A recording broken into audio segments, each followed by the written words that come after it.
Here's your Beal and Hebert starting lineup. Lance Beal, Turling's Catholic. Kenny Hebert, Catholic High. Stephen Williams, STM. Don Connett, USL. Alan Haney, Catholic High. Gabrielle Romero, Sacred Heart. Beal and Hebert, Acadiana's hometown lawyers. My dad started his accounting practice in 1971. In 1998, when the laws changed, he expanded into financial planning, and Ostricker Financial Management Services was born. Since that time, we have helped families, primarily in the central Louisiana area, but all around the country, determine where they want to be, what life they want to lead. Our ideal clients are those who have long-term goals, know where they want to go, and are willing to take the advice that we offer to help them pursue those goals and live the life they want to live. We're a 3-generation firm. We're very proud of the legacy that Dad left, and we intend to make sure that that continues for the next generations so that our family is there to help your family become the best they can be. Every team has a winning game plan for Friday nights, but does your team have a fundraising game plan? This is Stuart Miller with Fundraising University. We help schools and teams raise more money in less time with a proven 7 to 10 day fundraising system. No more underperforming fundraisers. They take 3 to 4 weeks. No risky apps, no burnout. Over the last several years, teams in Louisiana have raised nearly $3 million working with us, averaging close to $600 per athlete.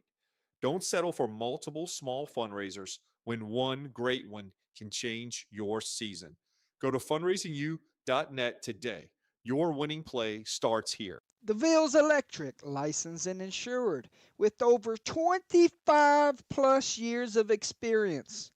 Owners Brian DeVille and 2018 Basil graduate Alex DeVille offer many services including residential troubleshooting, rewires, new construction, single 3-phase install of generators, commercial oil field locations, industrial, landscape lights, and install electric car chargers. They're open 24 hours, 7 days a week. Give them a call at 337-580-3303. Howard Pool Company, taking pride in every pool since 1973. Locally owned and operated, serving all of South Central Louisiana, specializing in new construction, genuine and vinyl liner swimming pools. Give Mr. Kyle Vidrine a call today at 337-942-7222. The Pizza Shack was founded by Louisiana's own Tony and Elaine Puriette in 1988, and they have been independently owned at the same location for over 25 years. They are proud to be the only independently owned pizzeria in Opelousas, Louisiana.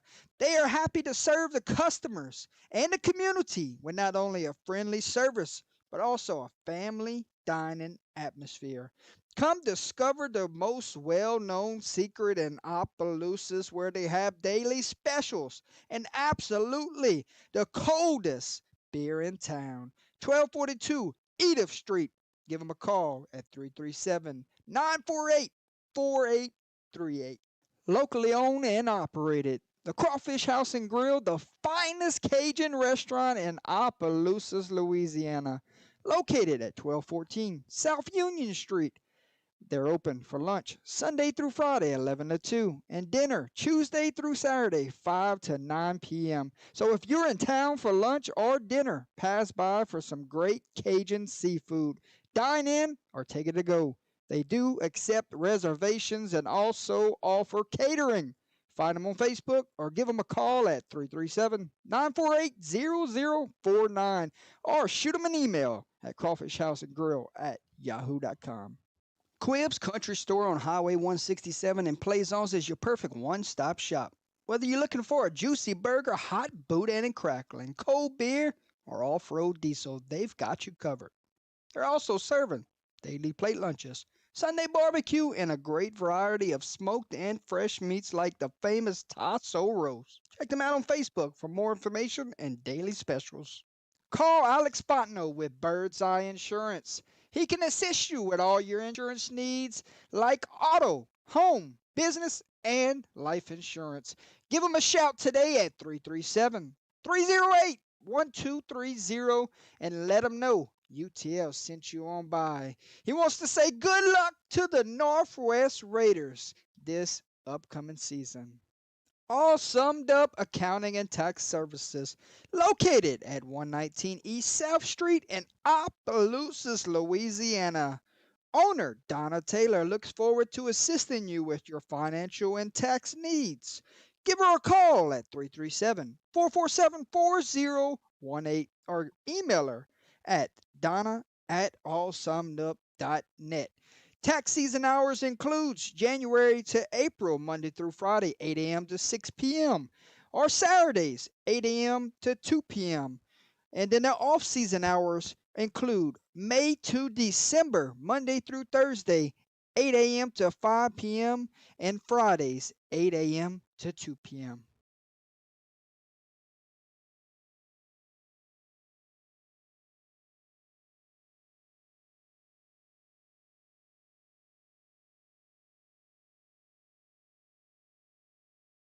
Well, welcome aboard, ladies and gentlemen. Jordan Taylor, Enoch Brogy, ready for semifinal football here between Southwest Louisiana and Acadiana Christian School. Winner of this one punches their ticket to the state championship.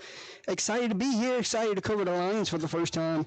We did see this Southwest Louisiana back in week 0 when we took the road trip to Lake Charles, and highly impressed that day when we walked away and saw the Southwest Louisiana Knight football team play. Very physical, very well coached. You're absolutely right about that, man. They played a game, First Baptist team, and I believe that was week 3 of their season. Called it week 0 for us, but Yes. it was week 3 of their season. I looked at the overall records. They finished 2nd and 3rd in their district. Okay. So the winner of this one gets to go play for a state title next week. This is a rematch of 2 previous matchups early in the season. Remember, 8 points game 1, 8 points game 2. 2 games decided by 8 points, so we should be in for a great one tonight. Bogey, you got the rest of the pregame. If you want to introduce the head coaches, talk about the game day weather, keys to victory, give us some key players in this one, you can. I'm going to head downstairs and get some great footage from the sideline, okay? All right, sounds like a plan, man. Yep, there you go. Yeah, as far as we'll look at these previous 2 matchups to. Let them know where they can watch it on YouTube. Yeah. Okay. As far as let's get the streaming stuff where you can stream this game. We're gonna mention that first. You can find us on Facebook at Under the Lights, or you can find us on YouTube. Yep. Well, you can find us on YouTube at UTL Sports, the number 4. Type that in. UTL Sports, number 4, all one word, and you'll be able to see this live broadcast. We are here in New Iberia, Louisiana. New Iberia Senior High is the place for this game. They've allowed for this matchup for Acadiana Christian to host this semifinal game between them and Southwest Louisiana. We'll talk about the previous matchups. There were 2 previous matchups between these 2 teams. Last week of the regular season, which is the most recent matchup for them, Acadiana Christian won that game 8-0. And then they played a few weeks before that, and Acadiana Christian came out as winners of that again, but that score for their first matchup of the season was 24-16. So 1 possession games both ways around. Expect a lot of physicality and defense, especially for an 8-man football team. And this should be a good one. I think if you like defense, this is going to be a game that should pique your interest. And if this is your first time watching 8-man football, you're in for a treat. It is running clock, 10-minute quarters. The running clock will not run after they cross the 2-minute warning. It's still played 4 quarters as normal, but you'll see a lot of you're going to see a lot of spread out. You'll see some spread out offenses. You'll see some going in tight with. Come in. Yep. Yep. Gotcha, Jordy. Switch the camera to the field. All right. At this time, we're going to switch the camera onto the field.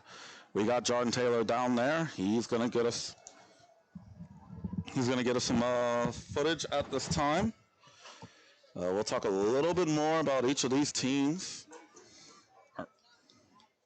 Yeah, we're going to talk a little bit more about each of these teams and get the rosters for both of them.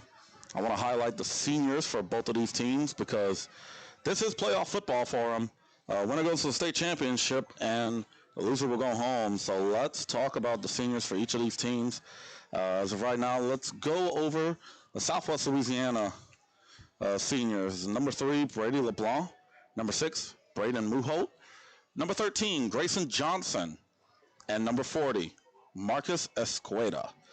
The Southwest Louisiana Knights have 4 seniors on this roster.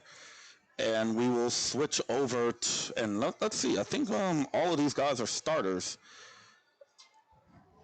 Yes, Brady LeBlanc, number 3, will be your starting quarterback for the Knights. And Braden Muholt is a offensive, he's an, Braden Muholt, I think he's a defensive player, yeah. Oh, no, he's the tight end. Braden Muholt is the tight end.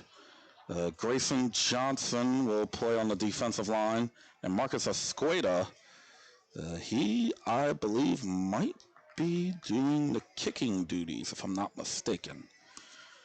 All right, let's look at this Acadiana Christian team. We're going to look at the seniors for this team. We got number 1, Lane Parks. Number 2, Lane Abear. Number 3, Zach Lacoste. Number 7, Caleb Broussard. Number 9, Malachi Kuhn. And there's number 44, Landon Broussard, and number 56, Jackson Olivier. A little bit more of a senior-led team for this Acadiana Christian squad. I believe that gives them 7 seniors on this roster, while Southwest Louisiana has 4. We are going to make sure that we keep a close eye on each of those groups of seniors, and we're definitely going to make sure to give them a shout out and give them their just dues at the end of the game. Make sure we give them recognition for it. As you're looking onto the field right now, Jordan Taylor is getting a live look at the Acadiana Christian Lions right there. So Acadiana Christian 7-2 on the year. They finished 2nd in their division. Southwest Louisiana, this record's including playoff games. Southwest Louisiana is right at 6-3 at the moment, and they finished 3rd in that division. These are division opponents. Like we said, they have played twice, so they're going to go out at a 3rd time, and a spot at the state championship in Pineville, Louisiana, next Saturday, October 25th, is what is at stake. So this is an important one. We saw a little bit of Southwest Louisiana last year in a great game against First Baptist. You can find that game on UTL Sports 4, the number 4, on YouTube, and you can watch that entire game between First Baptist and Southwest Louisiana. The way that Facebook has worked, they kind of started to take down the live videos after 30 days. So we may not have that one on our Facebook channel anymore, but now that we've made the switch to YouTube, we can watch it forever. It'll always be on there. So here's your live look in at the Knights of Southwest Louisiana. Good team, a physical team. They're going to be looking to match the physicality that Acadiana Christian can bring in this one with 2 one-possession games earlier in this season. You can expect a lot more of the same. Southwest Louisiana, from what we were able to see, they were able to not only play physical in their week 3 game that we broadcast, but they also can spread the field out too. They also have the ability to spread the ball and get it to their receivers on the outside and break runs on the outside as well. On offense, this team is pretty darn versatile. So, yeah, as you see with 8-man football, I can kind of explain how it goes a little bit. You have 3 offensive linemen. You're going to have 4 skill players, and you're going to have the quarterback. I believe as far as the most people you can have on the line of scrimmage at one point in time, I believe is 5. You can have up to 5 people, but you got 3 offensive linemen, so leads to some versatility. You have to have 5. You can have 5 people on the offensive line, and 3, at least 3 must be off. Getting some more images of this look in with Southwest Louisiana right here. Now let's see if we're going to check at this time and see if Jordan wants audio and visual.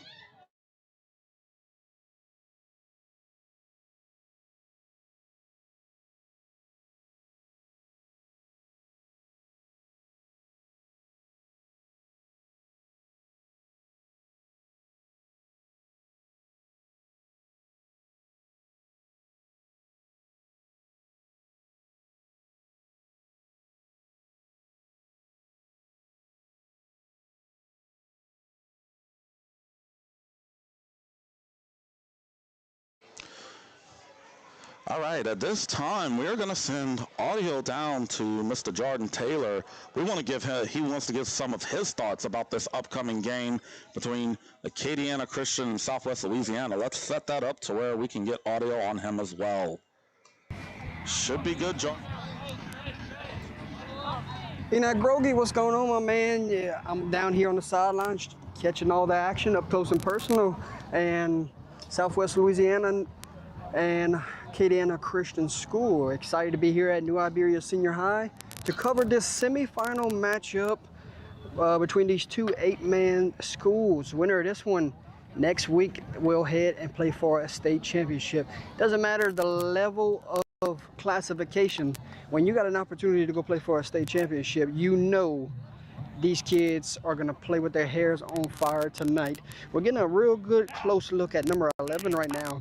He actually won player of the game honors, and he's going to get the ball thrown to him here just out of his reach, but he actually won player of the game honors back when we covered them in August. So expecting him to have a big night in the passing attack, going to be a receiver. This one feels like it's going to be a physical ball game. Got a feeling the trenches might win ball game. Not sure both teams will head to their zones, but excited to bring it to you. I think the team that makes the least amount of mistakes is going to win the ball game because two defenses are going to go at it tonight, ladies and gentlemen. Yeah, you're absolutely right about that, Jordan. You know, you got 2 really good defenses, battle-tested defenses. They're going to go after it. And, yeah, with number 11 for Southwest Louisiana, I'm going to pull up his name for him right quick. His name is, that's Mr. Duff Nichols. He had won player of the game in their Week 3 matchup against First Baptist. So Duff Nichols is going to have to make some plays for Southwest Louisiana if they want to walk away as semifinal winners and heading to a state championship. Jordan, you have anything else as far as you want to add about this Acadiana Christian team? Any extra information that you might have on them?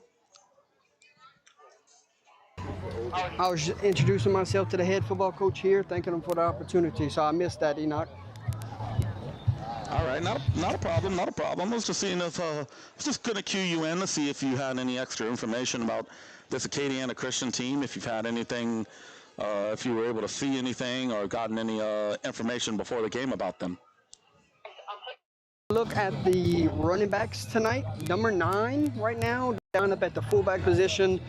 Number 22 that was also getting some carries earlier. Looking at those 2 guys, and if Acadiana Christian can establish the run game tonight, watch out. But we know how tough that defense is for Southwest Louisiana. So, like I said, it might come down to who has the least amount of mistakes. Remember, the last 2 nights we've seen a lot of penalties. Could penalties dictate this ball game? Yep, you're absolutely right about that. I mean, we had a lot of penalties in the Thursday game, a lot of costly penalties, and that was especially true last night. It was probably we probably saw dirty laundry on the field last night at least 2 dozen times if you're counting both teams. So if you want to win this game, I think it could possibly come down to just who commits fewer penalties. And it could come down to who's going to end up making that mistake with a late penalty later on, late in the game, that could determine the outcome. We've seen it happen before. We'll see it happen again. we're going to send audio back down to you so we can hear a little bit about what Coach is talking about as he's rallying his troops. All right? Relentless effort tonight. Relentless effort tonight. We don't have to play desperate. We trust our preparation. Be where your feet are. Trust your keys. Be disciplined in your assignment. Nobody needs to be the hero, because if you do your job, we all will be heroic.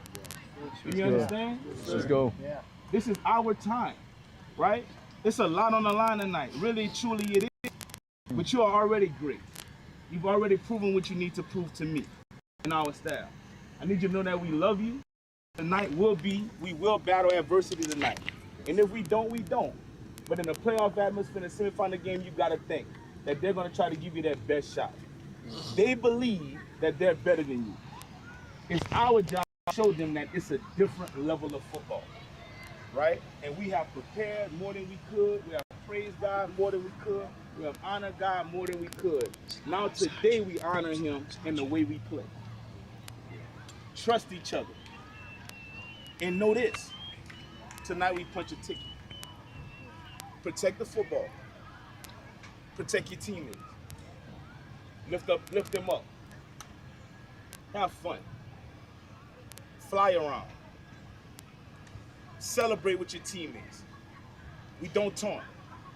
We help them. We bring the football to the referee. That's what we do tonight. We don't jibber jabber. We don't jaw the scoreboard talk.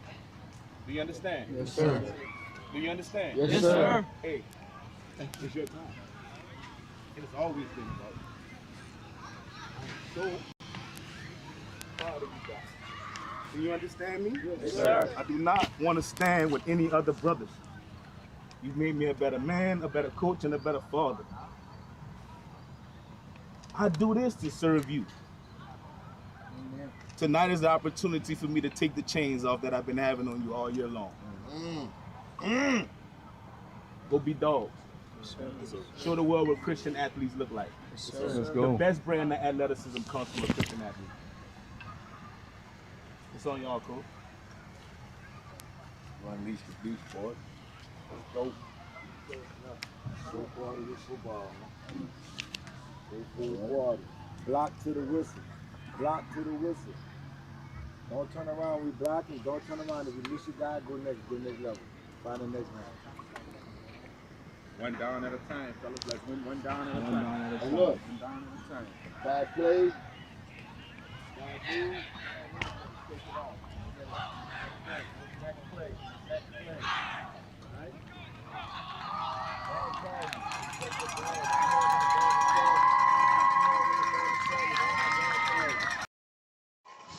And there are your Southwest Louisiana Knights. They have just entered the field.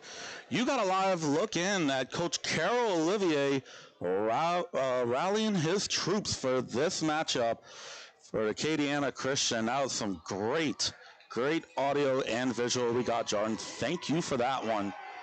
And as Acadiana Christian, they're rallying. They're having one more little football rally right here in the end zone. All right, we're going to get camera and audio back on Jordan at this time. God is great! God is great! We're going to make some noise.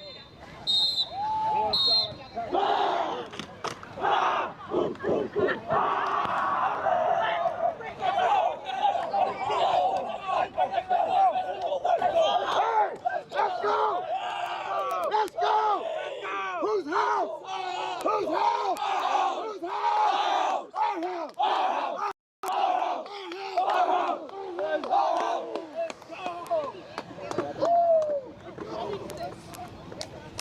Actually, unroll right now, and we'll just move it. Make sure you unroll at the middle, though, because it'll unroll it.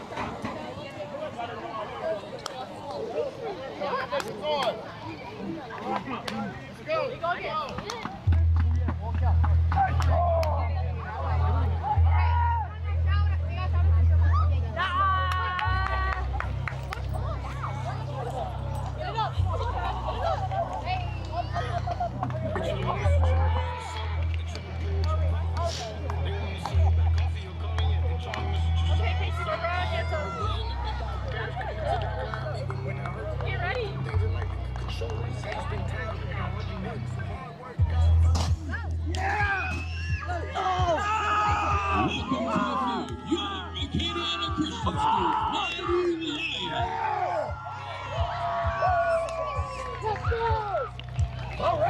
Ladies and gentlemen, welcome to New Iberia Senior High School for tonight's contest between Southwest and York Acadiana Christian School. Mighty Lions.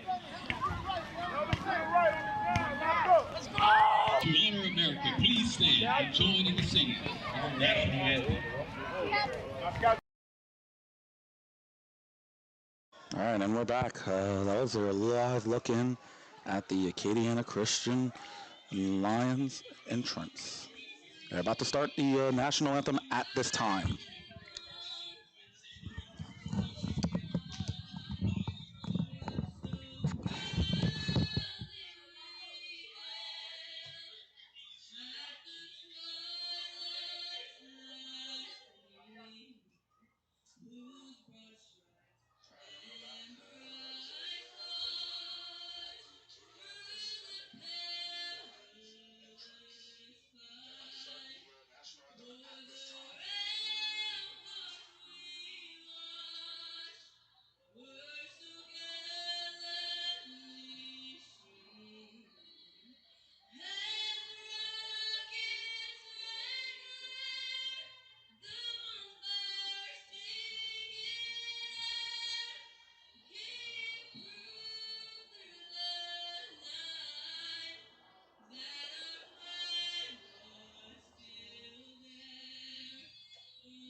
Number one, that it would honor you in everything that is said and done.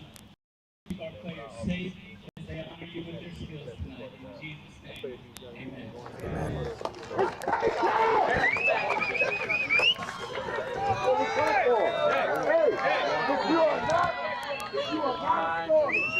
What's up?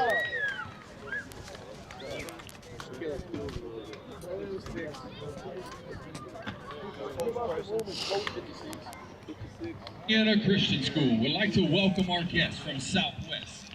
We are honored to have you be our guest tonight, and we wish all players good luck in tonight's game.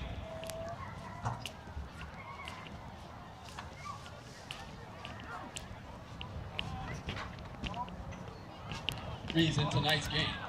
Referee Paul Mulder. Umpire Peter Kirsch. Head linesman Brett Alamon. Line judge Larry Brown. Gentlemen, y'all shake hands.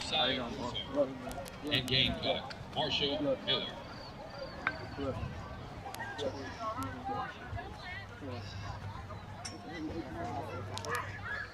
Gentlemen, great job. Hey, listen, congratulations. You've been chosen to represent yourselves in this semifinal game. Certainly the game deserves respect, right? We're going to deserve respect as officials. You're going to respect your coaches and respect each other as you play this game tonight. It'll be a hard-fought game. We certainly expect to do our job. You do your part in making sure sportsmanship is adhered to, okay? You guys are the visiting team. You're going to call it. I have a heads and a tails. What do you call? Heads. Calls heads. What did he call? Heads. He called heads. Let's see what comes up here. Tails, sir. It's tails. You've won the toss. What do you want to do? You want to defer to the second half. Which goal do you want to defend? No. So you're gonna receive. I'm sorry. You're gonna receive here. Which goal do you want to defend? We want the clock in the second half. That may not be that. Gonna have the clock in the second quarter in that scenario there. Dude, I said the same thing when they asked. You're gonna come this way right here. You're gonna kick away from the clock. Guys, come here.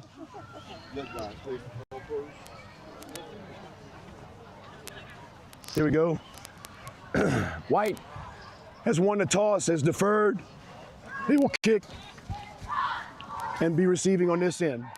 Guys, come together, shake hands. Let's go have a great game.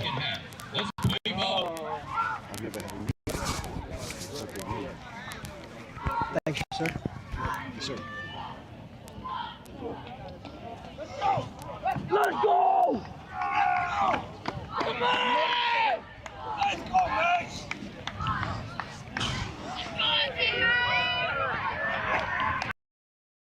right, and we're back. That was live audio and visual of the coin toss.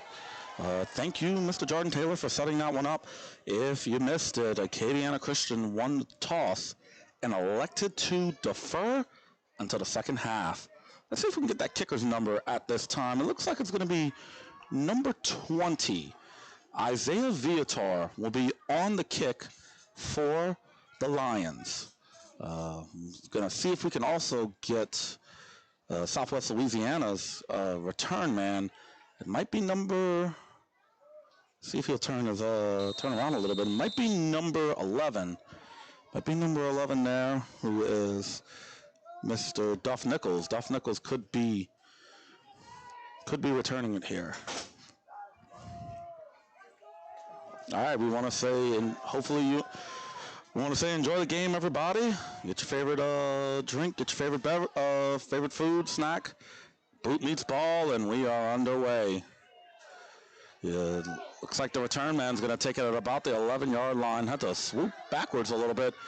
Still on his feet, and that's a good return. That was number 8 on the return for Southwest Louisiana. That is Mr. Dominique Morrison. And you know what? Southwest Louisiana's gonna have some decent starting field position to start this game off. We got Jordan Taylor back up to the broadcast booth with 9:49 to go here in this first quarter. It was a sprint. Hey, great job out there. It sounded fantastic, man. I hope so. Oh, yeah. Kids deserve a good broadcast tonight. I absolutely agree with you, man. So that was Mr. Dominique Morrison on the return. We were able to get his number as he had returned it. So number 20 was on the kickoff. Looks like there was a penalty. It was a penalty on Acadiana Christian. Maybe it was a personal foul. I just missed it. So. It's a personal foul. Yes, sir. It's a personal foul. It's 15, and Southwest Louisiana will set up shop 1st and 10 from the 43-yard line, just underway here. Now we'll start off with a quick pass to number 11. Duff Nichols. Nichols was our player of the game back in week 0 when we got to cover them in Lake Charles. So already an early target here. Yep. Our week 0, their week 3, that was. Looks like that's a game about. Looks like that's about a gain of about 5. So make it 2nd and 5, staying ahead of the sticks. Is what we would call that there. 2nd down and 5 from their own 48-yard line. Let's see what the Knights have dialed up here. And they're going to carry it. And it's a good handoff up the middle. We're going to pick up an Ostriker Financial Management 1st down. Remember, not your traditional, well, we haven't seen much 8-man football, but not your traditional thing right there. You go with the power look every lineman down. Yep. Some teams in 8-man, to my understanding, do that. But it's not as common because it's just fewer people. Yes. It's a little bit easier to spread it out. But you will sometimes see teams do where you have everybody crunched up around the line of scrimmage in power formations. And quarterback's going to fire it out to 11. And he gets the reception, but might have picked up 2 yards there. Yeah. The defense there was able to get to the outside, and that's a good play for the defense. Let's see if we can get some of these numbers also. Number 11 is Duff Nichols, the sophomore. His best football is ahead of him, don't you think? Oh, I believe so, you know. Don't believe he's a senior either. I think he's a sophomore, so he's got 2 more years. We could very well see him down the road if we cover any more 8-man football next year. Here we go, 2nd and 8. And they're going to call that a pass right there to number 8, flipped it forward. Yep. Jet pass, pop pass, whatever you'd like to call that. Yeah, that was Dominic Morrison on the reception. Yep. Have we introduced the quarterback tonight for Southwest Louisiana? We have not. Well, why don't you go ahead and do that? All righty. Quarterback tonight looks like it's number 3, Brady LeBlanc, the senior. Brady LeBlanc. He went down with, correction, it's not Brady LeBlanc. It looks like number 33. I don't know. Let's see. Yes, 33. So it's not Brady. It's number 33. Oh, okay. It is Brady LeBlanc. He's just wearing a different jersey number than what we got on the roster. Okay. Yes. So we're going to bring up 4th down and an early decision here on the 4th down. Can Acadiana Christian Lions get off the field here? Yep. That's going to be the key here. They would love to get good field position here with a turnover on downs. You're kind of in the spot of the field where it's go for it here. You don't have any kickers kicking from this distance in high school football. No. Very, very, very rare. And they're going to fire it out to number 8 to rally to the football, and it will be turnover on downs. Yes, it will be. And that was number 6 on the stop, Jordan. No, that was number 9. Number 9. Okay, number 9. This jersey was rolled up a little bit. Malachi Kuhn, the senior, on the stop there. Yeah, I made it a point during the pregame while you were getting footage. And it was some good footage, wasn't it? Yes, it absolutely was. It was good footage. We got good audio too. We got great audio, especially of Coach Carol Olivier. That was powerful, wasn't it? Absolutely, man. You gotta love that. But I made sure to shout out all of the seniors for both teams. And then look, they're going to go similar situation, and Kuhn's going to get the carry here, but similar situation to 5 linemen. You're not going to see them spread it out tonight. No, this is man on man tonight, Enoch. Yeah, it seems that way. It looks like that's gonna how it's gonna be early. Let's see if that changes throughout later on. We still got a lot of football to play. Yes. And what was one of my things I said whenever I was walking around during pregame? I was very impressed with the backs for Acadiana Christian. Yes. Number 9, Malachi, lines up at fullback display, and they got an option here. Pitched it, and he threw it back to the quarterback. What the heck? That looked like a forward pass. I'm not sure if that was legal, but maybe it was live. It was flipped behind the line of scrimmage, and then it basically turns into a pass after that. Yeah. So it is legal. It is legal. Okay. Because the option was behind the line of scrimmage, so it basically turns into like a toss pass or an option pass. Oh, like a shovel pass kind of situation, maybe. Behind the line of scrimmage. Behind the line of scrimmage. Let's say I toss it, and then they just throw it all of a sudden out to a receiver downfield. He did it behind the line of scrimmage. Okay, then that works. Yep, works for me. Makes a lot more sense now. So 3rd down and 1. I don't think it was designed that way. I don't think it was either. I think it was, hey, you're open. Let me give it to you because I'm going down. Yeah. And luckily for him, I think this is cool time. I think so too. Showing corner blitz. If they throw it right here, look at this. They just abandon the receiver. If the quarterback takes a look down to the sideline, he could have checked out of it and just threw up an easy fade route right here to the sideline. Yep. The play call was 100% Malachi Kuhn, and the defense knew that. That's why they kind of took that chance. Well, the coach is up in the booth right now. You got to be thinking, put it in your quarterback's head to peek to the receiver side moving forward, because they're going to show corner blitz. You might pop one later on in the game. Yep, you're right about that. Right you are. Let's see. We got a 1st and 10 after an Oscar Financial Management 1st down. And they're going to run the ball here. Direction. Try to get the defense going one way, flow one way, come back, run it the other way in. Southwest Louisiana was all over it, but he did manage to pick up 4. Yep, number 44 for Southwest Louisiana was the first guy that got to him there. Good stop there. Looks like it's only a gain of about 4. 2nd and 6. 2nd and 6, ball lies at the 36-yard line. Remember, we only had 10-minute quarters with a running clock. Yep. So we'll keep an eye out on that tonight. Every score might be premium tonight. First broken tackle from Kuhn, and Kuhn stretches forward, and he will have a Oscar Financial Management 1st down. That's good, powerful running there. You love to see that out of your running back. And with that, I mean, it's really, couldn't draw it up any better. You needed 6, you got 7, so you take that every single time. 1st down. Battle in the trenches tonight, and right now, Acadiana Christian is winning. Yep, they're getting the better of it, especially on offense so far. On defense, they were able to get some good penetration as well. So as far as the trenches go, advantage Acadiana Christian, but that could change. Could change as it goes along. That's why it was so important for Southwest Louisiana to go down and score. They're going to go split back veer here and bounces it outside. Is number 22, puts his foot in the ground and slings forward to a pickup of 7 or 8. Number 22, Brent Henry. Another one of those guys I pointed out in pregame. Yeah, he's gotten a couple of carries so far, and he's looked pretty good with it. So getting to him, and you have multiple back options, like you said, that is always positive. When you know if you are a running team that you can have more than one guy that you can rely on to carry the rock. Coach showing a lot of different formations here early. Split back veer, got straight fullback. Some different looks here to keep Southwest honest. Remember, they didn't play twice this year, so they probably didn't see it all. You got to throw some wrinkles in here this evening. Yeah, maybe so. Showing blitz. Handoff to, looks like number 22, trying to outrace him to the sideline. Crosses the 20, crosses the 15, knocked out of bounds. They're going to mark it at the 10-yard line. Oh, clock. Brent Henry on the run there. Yep, that was a great run. Able to get to the outside. And correction at the 11. So first down and 10 at the 11. It's an obstacle first down. Absolutely. I'm about to get comfortable up here in the booth. Yep, go for it, man. They left us some nice chairs. Oh, yeah. We are at New Iberia Senior High this evening, so they're hosting this semifinal matchup, and, I mean, rightfully so. Acadiana Christian School is out of New Iberia. Yep.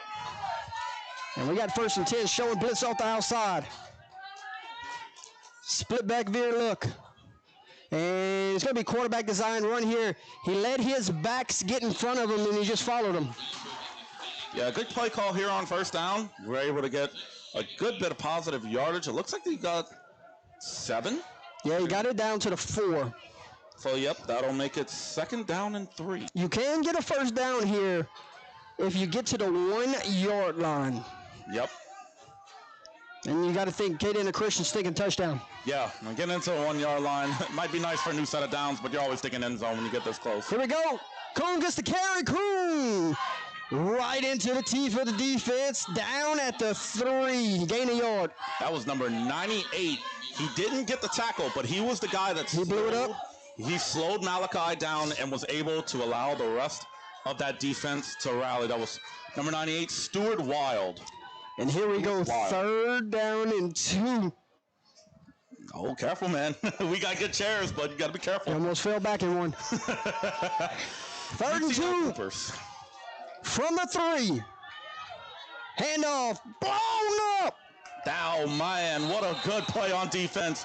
Number 13, Grayson Johnson on the stop. Back at the 5-yard line. And Enoch, I didn't see any guys kicking field goals and extra points in pregame, so here we go. 4th and goal from the 5-yard line. 4, they didn't get that first down. Yes, you're correct. It's 4th and 4 from the 5-yard line. Might be an early timeout here. Talk about this play call, coaches. Would be a good timeout if they tried to do it. Sending in a late substitution. And here they come. It is going to be a timeout. I like this timeout here. You take a timeout. You got 1:49 on the game clock, so take a timeout. How about we take one with them? A big 4th down coming when we come back. Remember, Southwest Louisiana had a 4th down. Acadiana Christian Lions got off the field. Yep. Now, can Southwest Louisiana return the favor? We'll step away. We'll check out Bill and Abear. We'll be right back. Here's your Beal and Abear starting lineup. Lance Beal, Turlings Catholic. Kenny Abear, Catholic High. Stephen Williams, STM. Don Connett, USL. Alan Haney, Catholic High. Gabrielle Romero, Sacred Heart. Beal and Abear, Acadiana's hometown lawyers.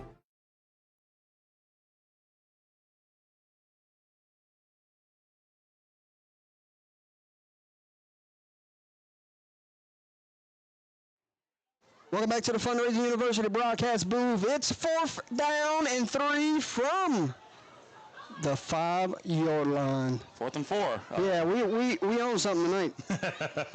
That's why you're here to correct me every time I slip, right? That's all good, man. That's what we do. We have each other's backs. So 4th and 4 from the 5. Do you expect pass or run here if you're Acadiana Christian? What would you call in this situation? I mean, 9 has had some success up the middle, getting 3 to 5. So I don't know if you go give him the ball and say, bully your way for 3 yards here, 3 to 5 yards here. Yeah, you need 4. You need 4 to get this first down. Here we go. Here's the decision. Split back veer. And they're going to run that misdirection. They seal off the edge, and Acadiana Christian School Lions strike first here at home. My goodness, what an excellent play call there. They went run, they went with some misdirection, and he was able to get the corner on the outside, and nobody from Southwest Louisiana was able to catch up. That was number 22, Brent Henry. The left side of the line of scrimmage was sealed off. So phenomenal job there from the left side of the line, left tackle, whatever you want to call them, an 8-man football. I believe they're called guard, center and guard. Yes, and center then and guards. And then you had the receivers doing a phenomenal job also. Remember, we said they ain't gonna see no kicking tonight. Here's your 2-point conversion. Yeah, we'll see 2-point conversions all the way through. You're going to see a lot of 4th down conversions. Both of these teams will punt if necessary, but if it's 4th and manageable, expect a lot of 4th down conversion attempts. I love the play call going outside because everything was plugged inside. Yeah, I believe that the defense was expecting Kuhn to get the ball there. And what we thought they were going to go to on 4th down, they just went to it on the 2-point conversion, and they got it. That was number 7 on the conversion. Yeah, number 7, Caleb Broussard caps off this drive, ladies and gentlemen. 1:43 to play, first quarter. Here from New Iberia Senior High School. It's Acadiana Christian Lions 8 and Southwest Louisiana 0. Knights got to go answer here, Enoch. Yes, they do. They had a chance early on. Acadiana Christian was able to get a big stop. With how close these games have been and with how physical these games have been just through this past season, Southwest Louisiana is going to have its work cut out for them. You saw Southwest Louisiana a moment ago on their first possession, trying to establish the quick pass game, get some of those guys out the box going east to west, and get your playmakers in space. Will that be the game plan moving forward? That's what I'm curious to see what they do in this next drive. Knights are playing for the onside kick. You saw it in the first opening kickoff while I was making my way back up here. They actually kicked it deep, and he ended up recovering. Right, and they run to the football right there. That's what you got, good coaching. Mm-hmm. You make sure you're always ready. They're going to run to the football, stop, or go. Yep, that's going to be number 8 on the return. He's back deep. Let's see, have his number right here. Yep, Dominique Morrison. He is going to be back deep to return. And the kicker is number 20. And it is an onside kick. Oh! And Knights are lucky to get that one. That one was a surprise. It was recovered by 82. Number 82. Number 82 is Brody Habits. Let's see if we can get that pronounced correct. So it will set up Southwest Louisiana. Brody Habits. And we'll set them up 1st and 10 from the 46-yard line.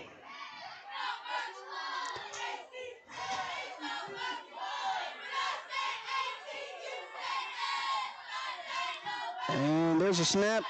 Handoff to the tailback. And might be why they was trying to get the passing game going on the outside, because that's a good job there from your defensive tackle. Yep, you had number 8, Joshua Michael, and number 21, Noah Odell on the stop. And that was 56 that was there for the initial surge. You got that number?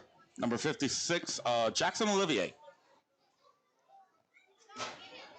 Lost the yard, brings it back. 2nd and 11 with 1:10 on the game clock. Yep. I would expect that they're going to try to, maybe not necessarily take a shot down the field, but you're going to have to open up the defense to not to where they're crowding the line like this. They're going to have to take a chance here. Hand off, and it's going backwards. Number 14, the ball carrier, Jesse Morris. And right now, we talked about a line of scrimmage. Well, Acadiana Christian is owning it. Yep. Yes, they are. I believe that was number 9 on, I think that was Malachi Kuhn. Malachi Kuhn was the first guy there on that play. So, plays running back, and he's playing linebacker as well. So. At the end of the first quarter, we'll give you some scores from around the state that were going on today. I know we got some Catholic League games from New Orleans going on right now. So we'll talk a little LHSA ball when we come back at the end of the first quarter, because we got some scores around the state. Yep, we do. 3rd down and 13. And the pass is intercepted. Number 22. That was number 22. That is Brent Henry on the interception. Brent Henry having himself a first half touchdown run, and now an INT. That one was popped up into the air, hit him in the hands, went straight into the air, landed in Henry's lap, and 22's having himself a day tonight. Yeah, he is. It's a great start so far. You get a big interception. That's going to be the end of the quarter. Trying to figure out what's the penalty here first. I believe it was after. It's going to be face mask against Southwest Louisiana. And this is going to set up Acadiana Christian with great field position at the 19-yard line. What a big penalty. Yeah, that's brutal. You basically setting them up inside of the red zone.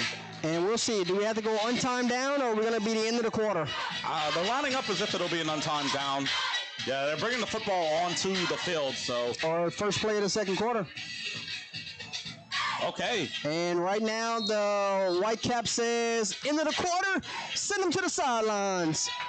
At the end of the first quarter, it is Acadiana Christian School Lions out of New Iberia 8, Southwest Louisiana out of Lake Charles 0.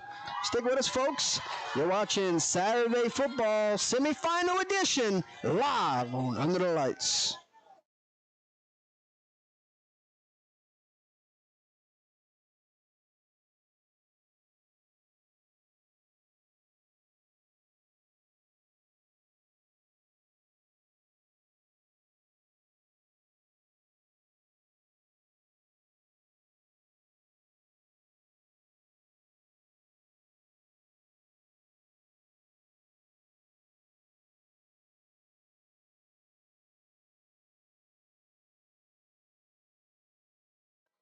Welcome back to the Fundraising University broadcast booth. Got a 0-0 St. Aug Rumble score at the moment. We got a final. Holy Cross beats Warren Easton 42-29. And then we also have a final. Young Audience beats Thomas Jefferson 42-6. Any other scores going on around the state of Louisiana that we know of? I can check.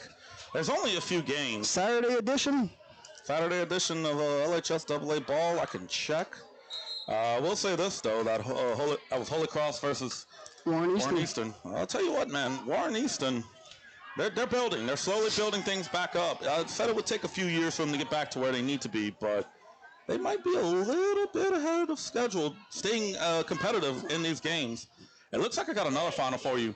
Haynes Academy 41, Fisher 6. That's some Saturday scores, yes. Mm-hmm. That's a Saturday score. And they were running the clock, so Whitecap's going to say you got wait till we snap the football.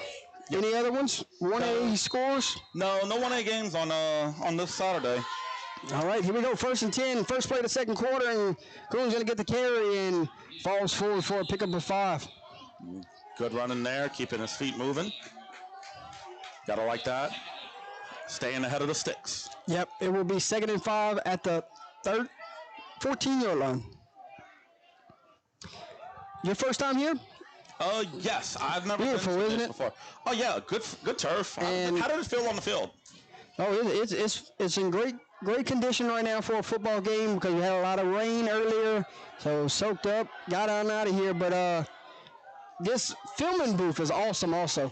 Oh yeah, it has a big old metal door that springs up. Number 9 following his blocks. Gonna pick up an Oscar Financial Management first down at the 8-yard line. Goes Coon. Go ahead. Yep, that makes a first down and goal. Yeah, there's some good facilities here. That turf looks good. It looks like it took care of the water as well as you needed to. Yeah, and this media section of the they got a filming box over here at the middle top because they got about 5-6 rooms. Yeah, there's about 5 or 6 rooms. You have 3 up top, including this media room, and then you have 3 downstairs. Yeah, so it's an awesome. We got here early and very nice to let us be here, and that's a nice touchdown run. Looks like that was number 7 on the run. Number 7, ladies and gentlemen. That is Mr. Caleb Broussard. Just got the 2-point conversion earlier. Mm-hmm. And the Lions are flexing their muscles here early.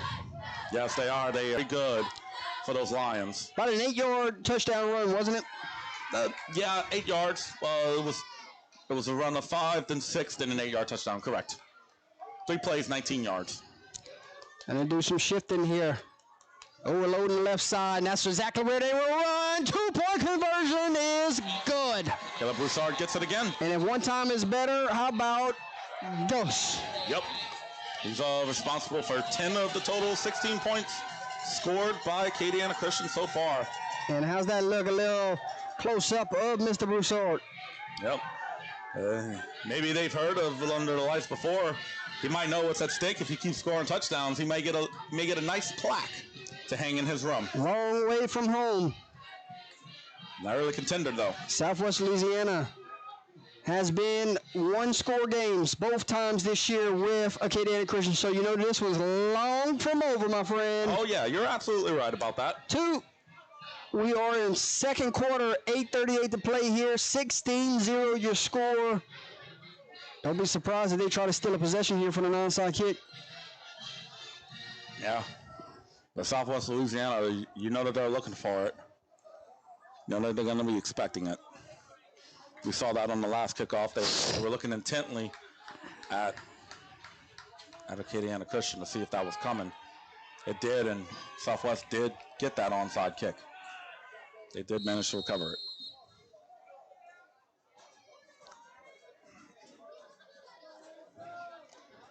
They will not. But don't count out a little short one. Could be a squib. Could be a squib. Could be a sky kick.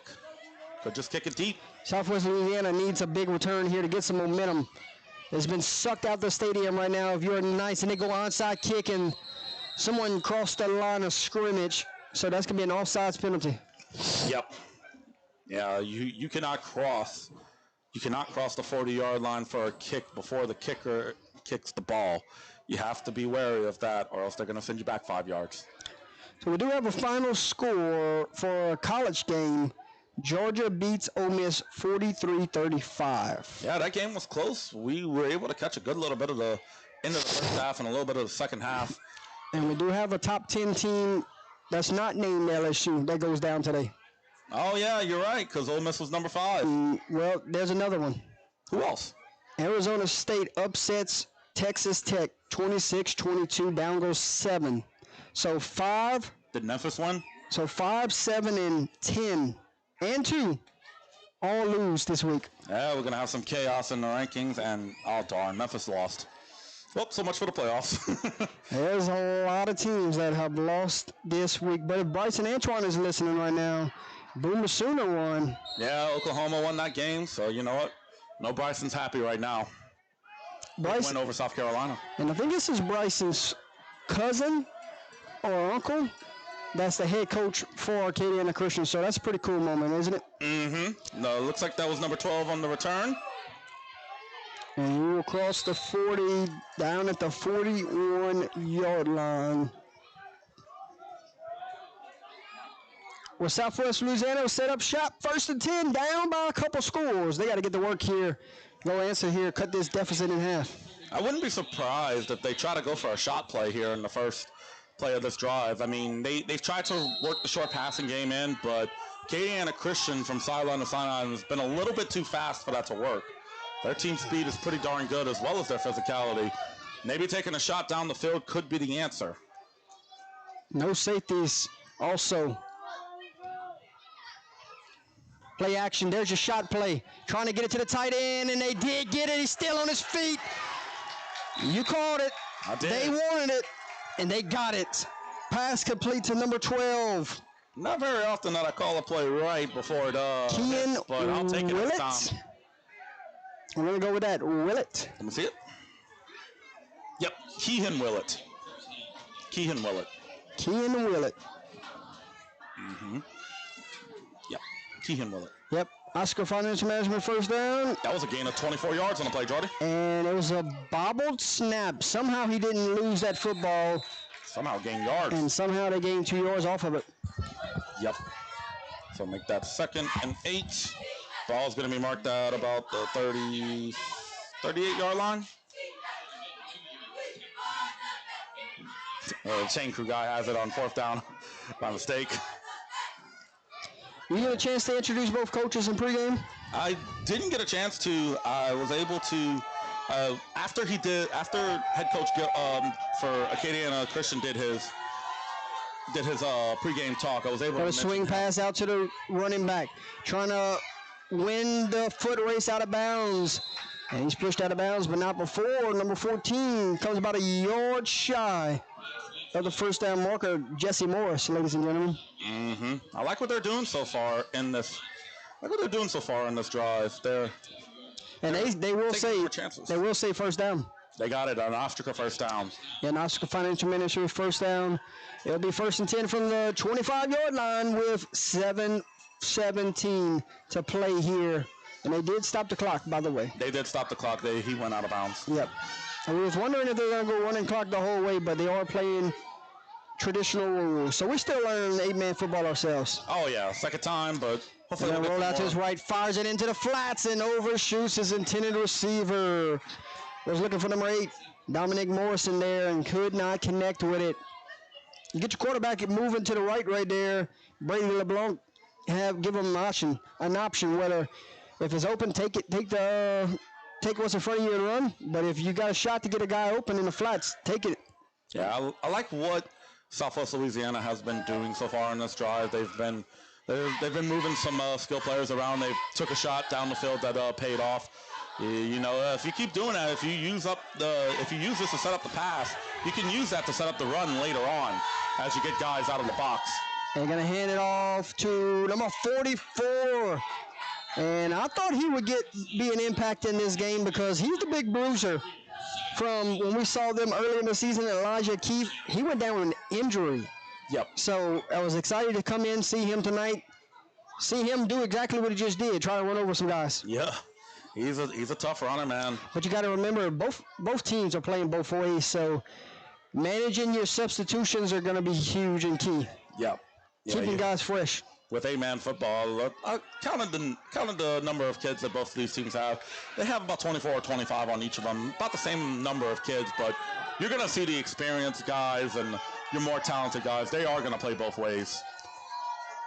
Coming with the motion, going to go with one of those blocks in 33, which is Brady LeBlanc. Going to pick up about 4 or 5. Gary Swallow, if you're listening or watching right now, give us a wow at this moment. We want to hear and see if you're in the chat. Yeah, let's take a look and see if Gary is, man. He might be enjoying Talladega, though, so we'll see. We'll see what he's doing. New Iberia on a Saturday night, live from the broadcast booth, the Fundraising University broadcast booth. It's 4th down and 3 for the Knights. You desperately need a first down here. You do not want to give it back to the Lions. Yep, this is big. This is 4th and manageable, so let's see what they do. And they're going to throw it here. Taking a shot to number 11. Caught. Touchdown. South Louisiana Knights. There's our impact player.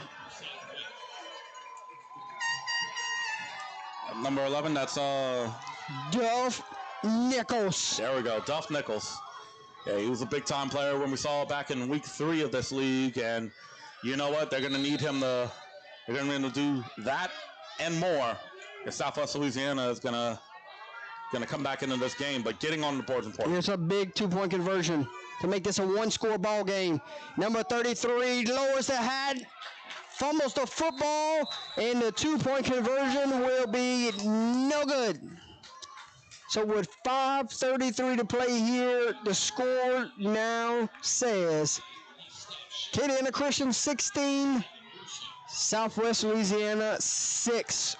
Stick with us, folks. We'll be back. You're watching Saturday Football live on Under the Lights.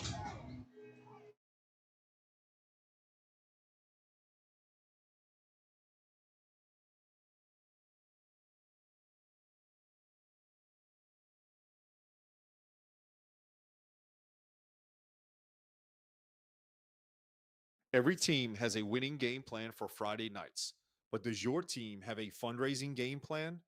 This is Stuart Miller with Fundraising University. We help schools and teams raise more money in less time with a proven 7 to 10 day fundraising system. No more underperforming fundraisers. They take 3 to 4 weeks.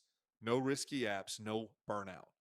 Over the last several years, teams in Louisiana have raised nearly $3 million working with us, averaging close to $600 per athlete. Don't settle for multiple small fundraisers when one great one can change your season. Go to fundraisingu.net today. Your winning play starts here. Welcome back to the Fundraising University broadcast booth. What do you know? Just heard from him. Then that great sponsor. So thank you to Stuart Miller. And good kick right here. Going to go over the head and through the back of the end zone for a touchback. Yep. And number 11, speaking of the guy that just scored a touchdown, Duff Nichols just had the touchback. So Mr. Do-It-All himself. You know what he's chasing? A two-time winner of Player of the Game honors. How many two-time winners have we had on UTL? 7 years, 2 of them. 2 of them. Okay, who are those 2 people? So you go Josiah Bushnell. Josiah Bushnell. Who do you play for? I know his brother's playing at Iowa right now. I want to make sure I got his name right. But Bushnell, the quarterback for Iowa, sensational quarterback. And then you go to, hold on 1 second. And then you go to Tyler's Metrodome at Port Barry, the other one. Okay. And off up the middle. Looks like that was Coon on the carry. Picked up 4 yards. Tackle by number 44, Elijah Keefe. That's not even many, but it's still possible. Oh, yeah. It's within sight for Mr. Nichols. You said earlier, 22 for Lions. Well, here comes Nichols on the other sideline. So these two teams are far from over from scoring tonight. Mm-hmm. It was number 7 for the Lions. Yes, that's what you said. Yep, 7. And good handoff there. Coon to the line of scrimmage. Has enough. First down, Lions.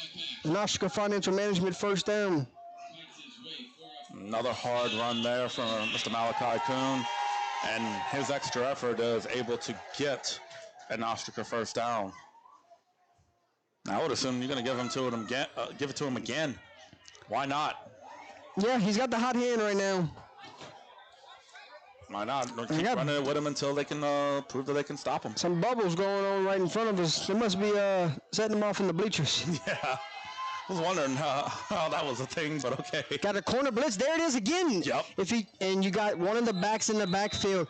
They're sending the corner, Enoch. Mm-hmm. If the quarterback picks his head up, or if one of the coaches says, hey, take a peek every time before you snap the ball, just in case. Yep.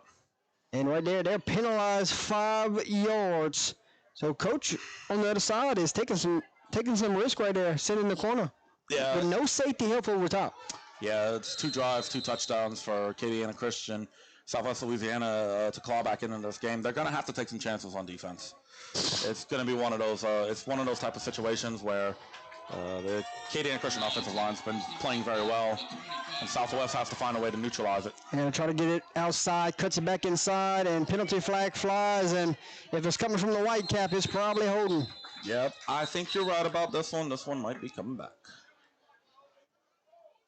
Holding is the call, and the Lions are going in the wrong direction.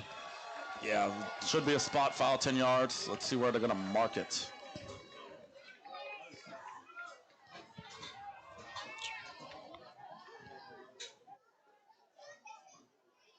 And they mark it back at the 15-yard line, 3:49 to play here before halftime, and the clock will roll.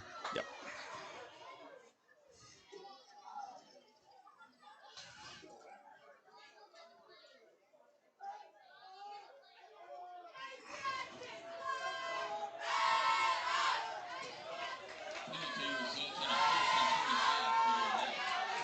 Here we go. First down, we just go longer. Yep. Try to get some of that yardage back to go to the pitch man.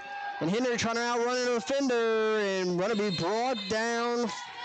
And he might have picked up 12 yards there. Good run from Henry. Yeah, good run. Need that to regain most of those penalty yards. It looks like he got all the penalty yards from the holding call. It's going to mark it down to 2nd and about 15.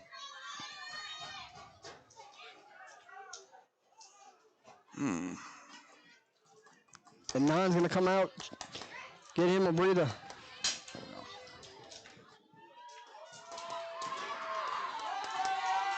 All right, 2nd down and 15. You think they're going to run another outside run?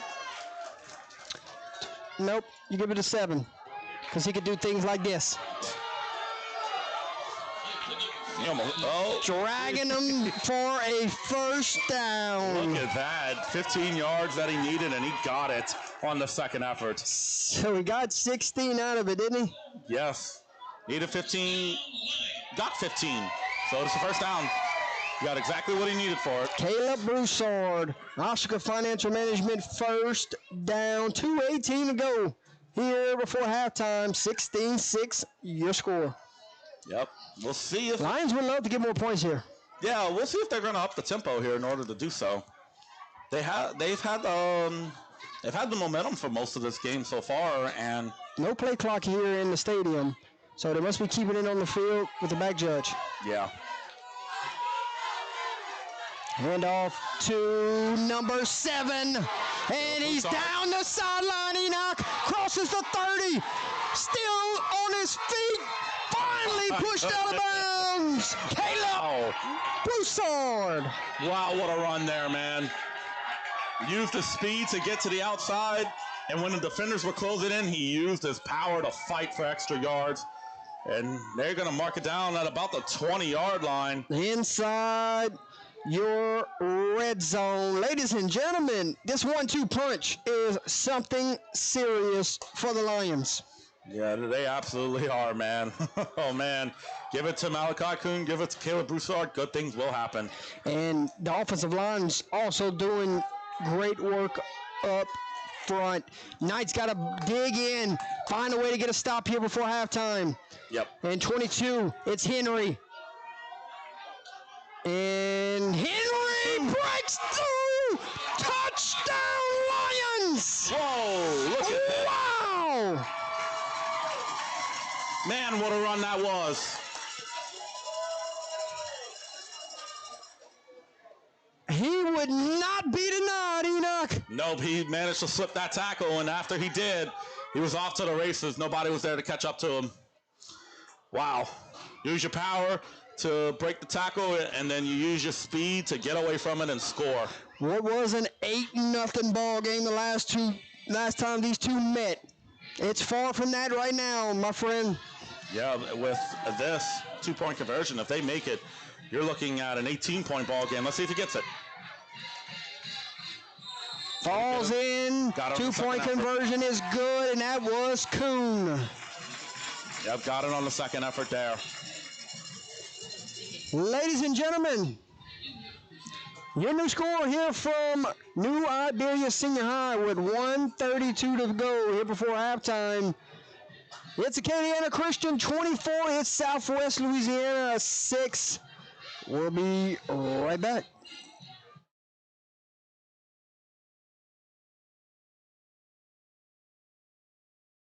Venture Auto Parts, a local hometown auto parts store located in Delcombe, Louisiana.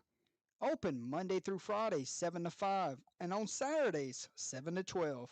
Give them a call at 337-685-4341. They sell auto parts, and they're known for the lowest prices around. Owner, Mr. Clayton, wants to send a special shout-out to his 3 sons on the ERAF Bobcat football team. Senior Talon Landry, sophomore Cohen Landry, and freshman Kipton Landry. Welcome back to the Fundraising University broadcast booth. Getting ready to kick it off is the Lions. See what type of field position the Knights will get. They got to go get points here before halftime. They go onside kick, and we're an offsides penalty. Yeah, it's the second kick in a row that the second kickoff in a row where they've had an onside kick that they've attempted, and it gets marched back because of an offside. That's a good job from the referees being dialed in right now, making sure they see those little details that come into play on a big semifinal matchup. Oh yeah, the officials are doing about as good of a job as you would hope. You know, they've been very attentive, and they're calling the obvious stuff. So they're not really letting anything slip by. We got us a good crew on hand tonight. Mm-hmm. And I did not get the association before the game, but I would assume it's a Lafayette Association. Yeah, I'm thinking it's probably Lafayette as well. So now they're going to re-kick this one at the 35. To see if they attempt an onside kick again or if they kick it deep. When you're on this turf, if it takes a good bounce, they go steal a possession right here and take all the momentum out this stadium. Yep, the way to... Instead, they will kick it deep and angled it towards the sideline. It stayed in bounds, and there's a fight for it. The Lions might have it. They point like they do, and they got it. Wow. Oh, my goodness, Jordan, you called that one. Oh, man. Number 4 on the recovery. So you don't even got to kick it 10 yards, just kick it 30, and you can go recover it that way, right? Yeah, man, that was a great job there for the coverage team. When you own turf, it takes crazy bounces. Yep, you always have to account for the turf monster. He's like a 12th player on the field. Whether it's your team or the other team, it doesn't really seem to matter. The turf does what it wants. Number 4, ladies and gentlemen, Silas Johnson, sophomore, recovered that onside kick. Yep, Silas Johnson. Great job there. Great job being attentive and going after it. That's going to Southwest thought it was going to trickle out of bounds. It took one big hop in the air and just fell right there in front of his feet. Mm-hmm. And it was a fight for it after that. Yeah, he wasn't able to jump a hold of it before Mr. Johnson got there, so it's now... Here we go. The Lions are sniffing blood here. Yeah, they are. And they got some blocks, and Henry tripped up. Speaking of Mr. Henry, what a first half he is having so far. Brent Henry, the junior, Enoch. Yep, he has 2 touchdown runs so far, including the last one, and he also had an interception early in the game. My man is trying to go for the hat trick on this drive. Before we can get there, Coach is going to burn a timeout. We will take it with him, ladies and gentlemen. 1:02 remaining. And Acadiana Christian has 2 timeouts remaining. Enoch, or 1? One. There we go. 1 timeout remaining. The rest of the way, we'll take a timeout with him. You're watching Saturday Football live on Under the Lights.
All right, welcome back to the Fundraising University broadcast booth. 2nd down and about 5. Acadiana Christian trying to get another touchdown here before the end of the half. Hand off to Henry. Henry letting his blocks develop. Stiff arms the defender. Picks up a first down. Still on his feet. And brought down. Finally pushed out of bounds. With 51 seconds to play here before halftime. Call that an Ostraker financial management first down, Jordan. And Coach Castile is not happy. He just gave the referee an earful. Thought it might have been a block in the back or a holding on that far sideline. Yeah, he's trying to uphill his case. It doesn't look like it'll work. Yeah, I don't think they're going to give it to him, but from this distance, looked like they might have let it go. Yep. So first down, Henry checks out the game. Ball is at the 18-yard line. Yeah, let him get a play or 2 in order to catch his breath, man, because he's been running hard all game long. Kuhn enters. And quarterback will run it here. Fake the toss and run right back up where the center was. That was number 13 on the stop, Mr. Grayson Johnson for Southwest Louisiana. Got another timeout. Timeout on the field. We'll take it with him. 43 seconds to go, and I think that might be their final one of the half. If not, we'll apologize. That's what we got upstairs. 43 seconds, you're watching Saturday Football Live on the lights.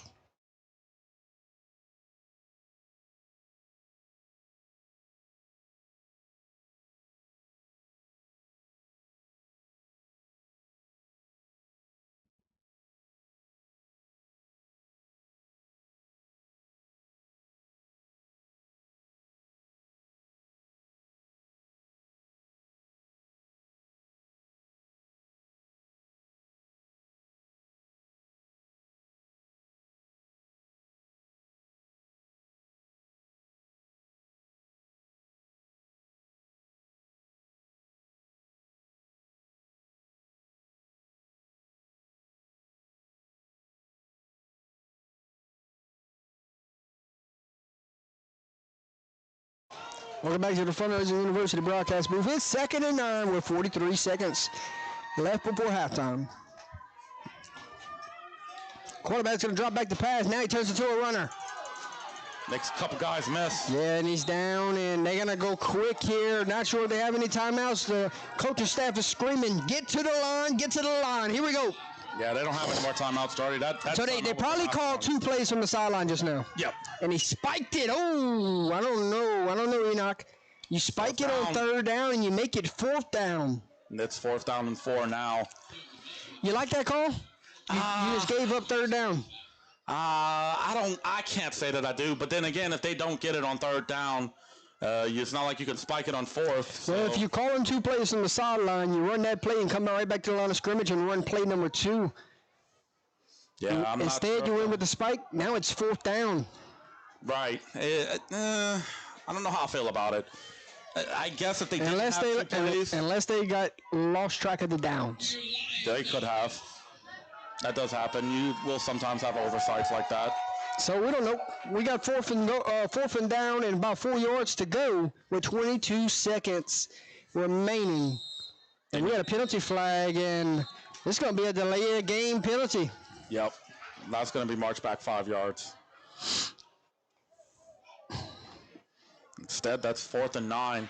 If they turn the ball over here, Southwest Louisiana is not going to have a lot of time, but they will have all 3 timeouts. Got to be careful if you go pass play here and not throw it into one of those defenders' laps and return this sucker the distance to cut into this lead. And before we get this 4th down play call off, timeout on the field. Southwest Louisiana burns one, and this lets the Lions go through their play call here, get what they want here. Yep. Southwest Louisiana probably took this timeout just so they can get see what the formation looked like and try to get their defense a little bit of a breather. So 4th and 9, both teams trying to make sure they're on the same page. We got 22 seconds before halftime. We got a 24-6 ball game. Winner of this one will play for a state championship. Wow, someone's gonna punch a ticket tonight, and someone's season comes to an end, Enoch. Yep.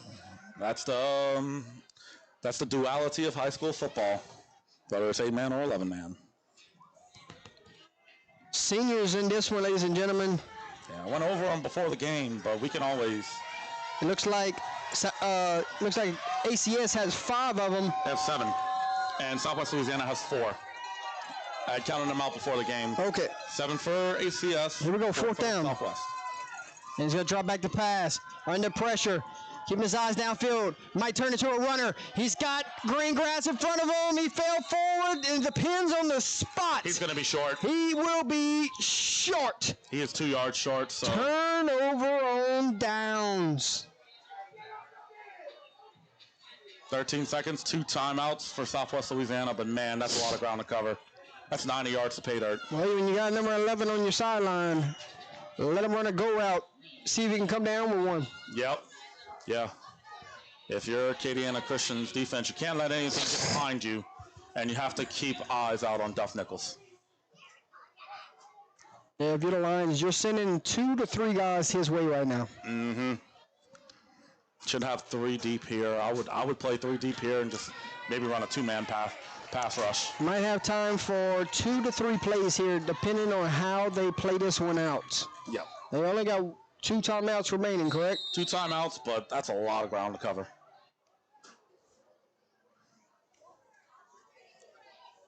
So 11 will be here at the bottom of your screen. And it looks like it's man on man. They might want to take a shot here. Yeah, they may very well do that. And he's wide open. And they throw it up. And diving effort. My goodness, they just missed a touchdown because of the pressure. Yeah, he didn't see it. The defenders were all in his face. And number 22, that's Mr. Henry, he almost had another interception. 11 was running free. Yeah, he was. The DB got caught looking in the backfield. A golden opportunity there missed if you're a Knight fan. Yeah, that one's tough. That's a tough pill to swallow. Timeout, Southwest Louisiana. Probably going over the play call here. Well, and your quarterback just got banged up on that play right there. You want to make sure he's okay. Yeah, give him a breather. My goodness, he knocked a touchdown opportunity right there. If he had a split second in the pocket, that's 6. And that would have been 90 yards to pay dirt. Yeah, you got to give credit to Acadiana Christian's defensive line, though. They were able to get pressure immediately and was able to beat the pass protection. We got 2nd and 10. We said probably have a shot at 3 more plays if you play the cards right. Now it's going to be tough to get 2 of them off because there's 6 seconds left. Maybe a quick pass and fall down, call timeout, and throw a Hail Mary on 1 second. But even that right there, you're trying to do something that's you don't see often. Yep, it's called a Hail Mary for a reason. It doesn't always work.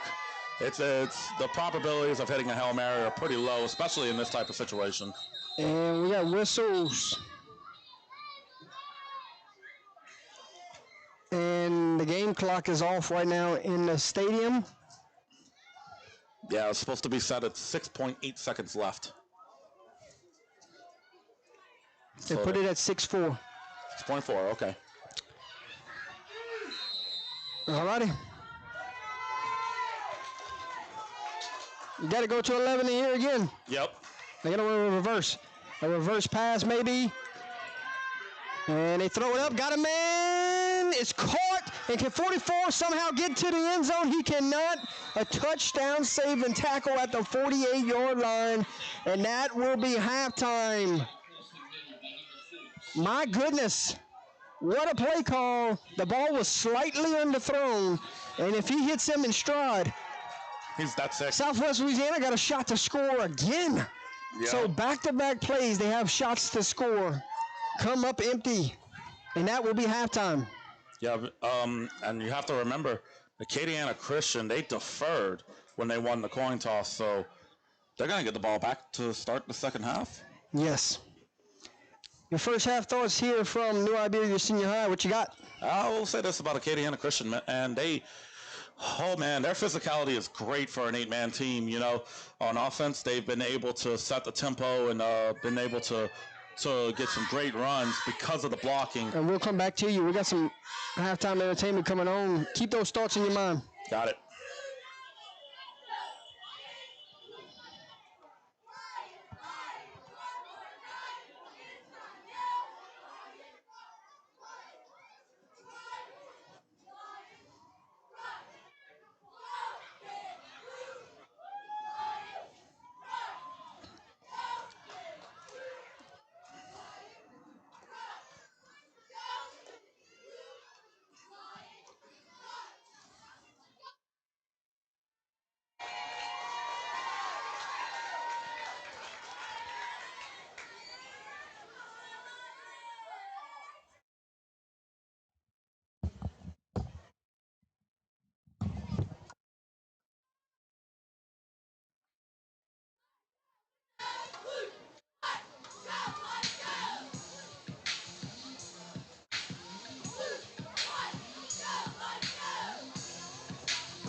Lion cheerleaders right there, Enoch Brogy.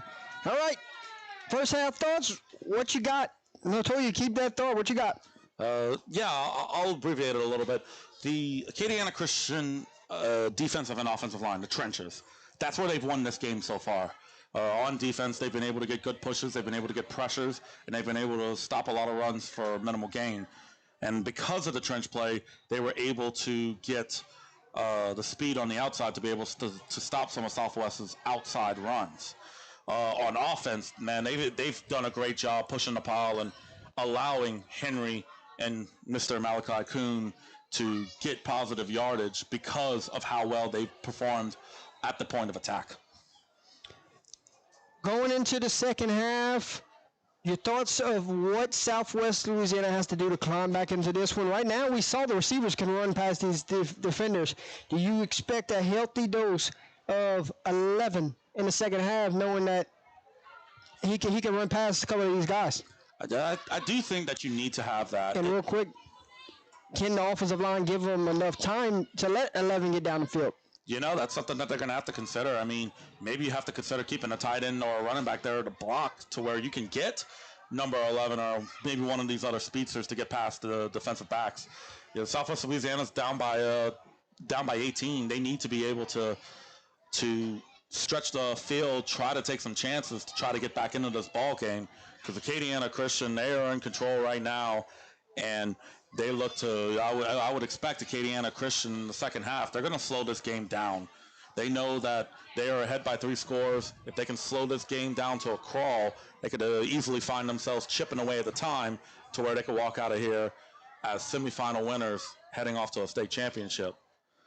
Yeah, a big first half from Caleb Broussard, a big first half from Brent Henry, and number 11 for Southwest Louisiana Nichols had that first touchdown also. So your stars got to star out in the second half. So we will see when we come back. Right now it is halftime. We have some great sponsors that we're going to take a look at. So do want to say it's an honor to be here tonight.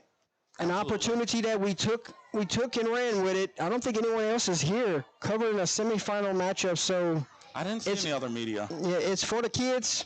We're here. They deserve the love. They worked hard in the summer. They've been in the weight room. They've pushed the sleds. They blood, sweat, and tears. They deserve a semifinal matchup that's broadcasted it. So we're here. Oh yeah, I mean when it's 8-man football, I'll tell you what, they work just as hard as 11-man. It's a shame that they don't get as much love as they deserve. And hopefully with a broadcast like this, hopefully down the road, might be able to show some more 8-man football as seasons go by. But we'll cross that bridge when we get to it. I'm always itching for Saturday football live on Under the Lights. Yeah. The head coaches here for both teams, Michael Castile and Coach Carol Olivier.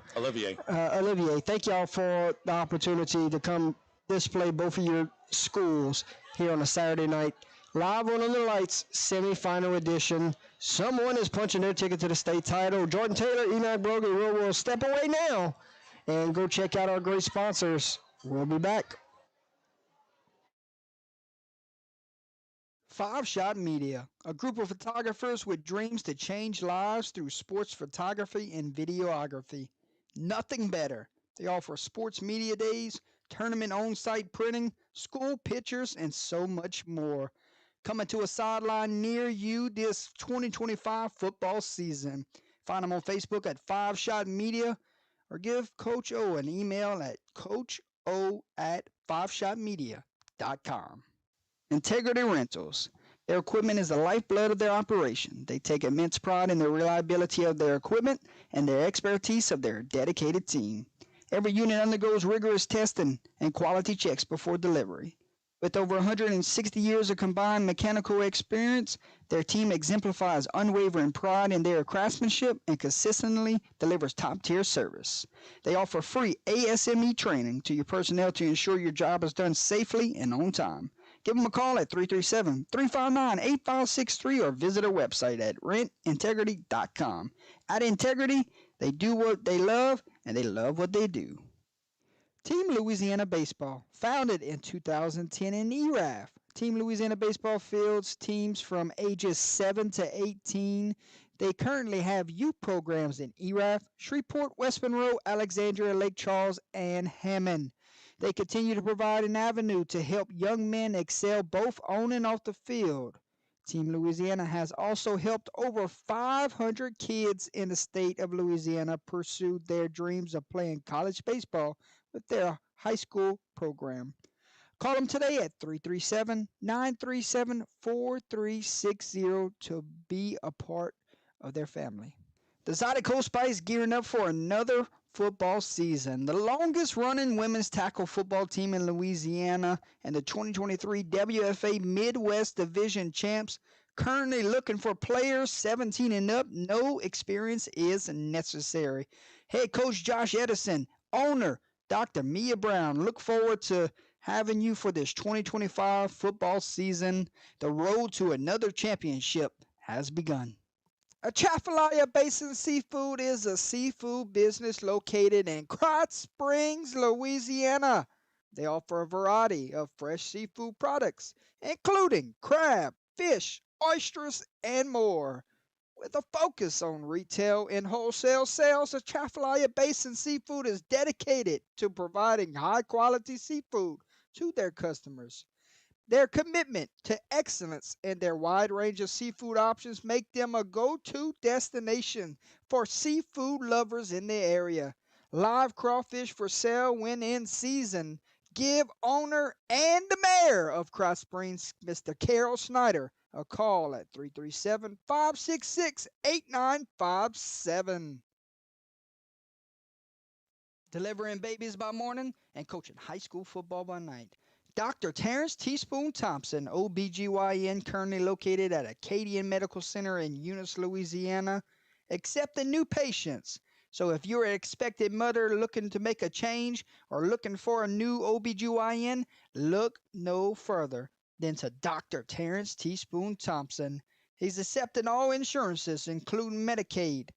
Oh, don't forget, this is Coach Dr. Terrence Teaspoon Thompson. You can find him on a Friday night on the sideline at Paul Trosclair Stadium as he coaches the Eunice Bobcats. Good luck, Coach, and good luck, Bobcats.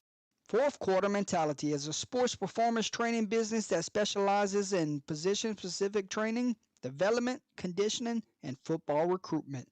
Owner Donald Fusilier. Contact him on Facebook, Instagram, or Twitter at Fourth Quarter Mentality, or give him a call at 337-551-9941, or shoot him an email at theteamfuseCamp@gmail.com. Rocky's Tales and Shells Dugout Grill and Bar, a Cajun and Creole restaurant located at 124 Lyle Avenue in Bunkie, Louisiana. Give them a call at 318-346-1922. And Tuesday through Saturday, 11 a.m. to 9 p.m. And closed on Sundays and Mondays. The best seafood around and also the coldest beer in town. They want to wish the Bunkie Panthers best of luck in this 2025 football season.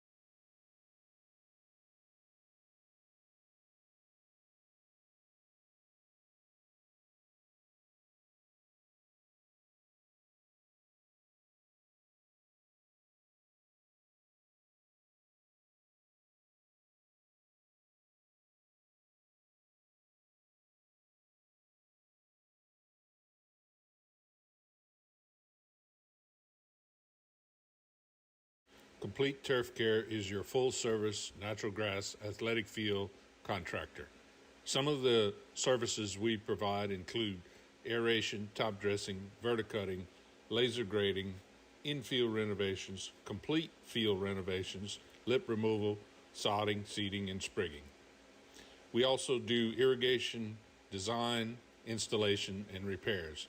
We are a licensed general contractor, irrigation contractor, landscape contractor, and commercial applicator, and we have been in business over 20 years. We service all of Louisiana, and some of our customers include many high schools, colleges, and parks and recreation. Contact me, Nick Semino, at 337-230-6427. Guidry Graphics. Owner E.J. Guidry offers graphic designs such as sports graphics, schedules, game days, commitment graphics. He can design business logos for your company, design business cards, anything you need. E.J. Guidry and Guidry Graphics can bring it to life. He can design anything sports or business related. Direct message them through Guidry Graphic on their Facebook page. Bork's Supermarket and Specialty Meats has been a Cajun tradition for over 70 years. Hot boudin, hot cracklings, plate lunches, and home of the original jalapeno sausage cheese bread. 2 locations at 581 Saison Avenue in Port Barre, Louisiana. Or try the Lafayette location at 3211 Johnson Street. They offer catering for wedding receptions, banquet parties, and company functions. The best Sunday barbecue around. They open 7 days a week in Port Barre, Tuesday through Sunday in Lafayette, Louisiana. Venture Auto Parts, a local hometown auto parts store located in Delcombe, Louisiana. Open Monday through Friday, 7 to 5, and on Saturdays, 7 to 12. Give them a call at 337-685-4341. They sell auto parts and they're known for the lowest prices around. Owner, Mr. Clayton wants to send a special shout out to his 3 sons on the ERAF Bobcat football team. Senior Talon Landry, sophomore Cohen Landry, and freshman Kipton Landry. Industrial and Oilfield Services. Based in ERAF, Louisiana, Industrial and Oilfield Services has proudly served the oil and gas industry onshore, offshore, and internationally since 1979. With more than 100 years combined expertise, they provide creative, real-time solutions and services. They are team players focused on achieving customer goals and satisfaction. Enviro Resources. Providing the oil and gas industry with sustainable solutions that protects the environment, drives cost savings, and prioritizes landowner satisfaction since 1995. Jacob Landry, State Representative, proudly serving District 49. He wants to wish the ERAF Bobcats the best of luck this upcoming season. Go Bobcats! Aqua Splash Pool Care. Servicing Lafayette, Carencro, Abbeville, Crawley, Brobridge, New Iberia, and more. Specializing in greens, equipment repairs, and chemical balancing. Headache-free pool service so you can just relax and enjoy the water.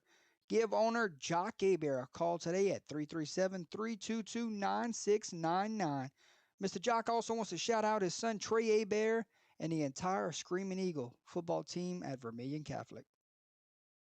Big Zig Photography is a business focused on capturing those fast memories that will last a lifetime.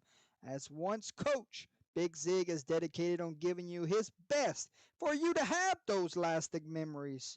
You can reach him on all of his social media platforms. Shoot him an email at bigzigsgraphics@gmail.com. Visit his website at bigzigphotography.com or give him a call at 318-381-3592.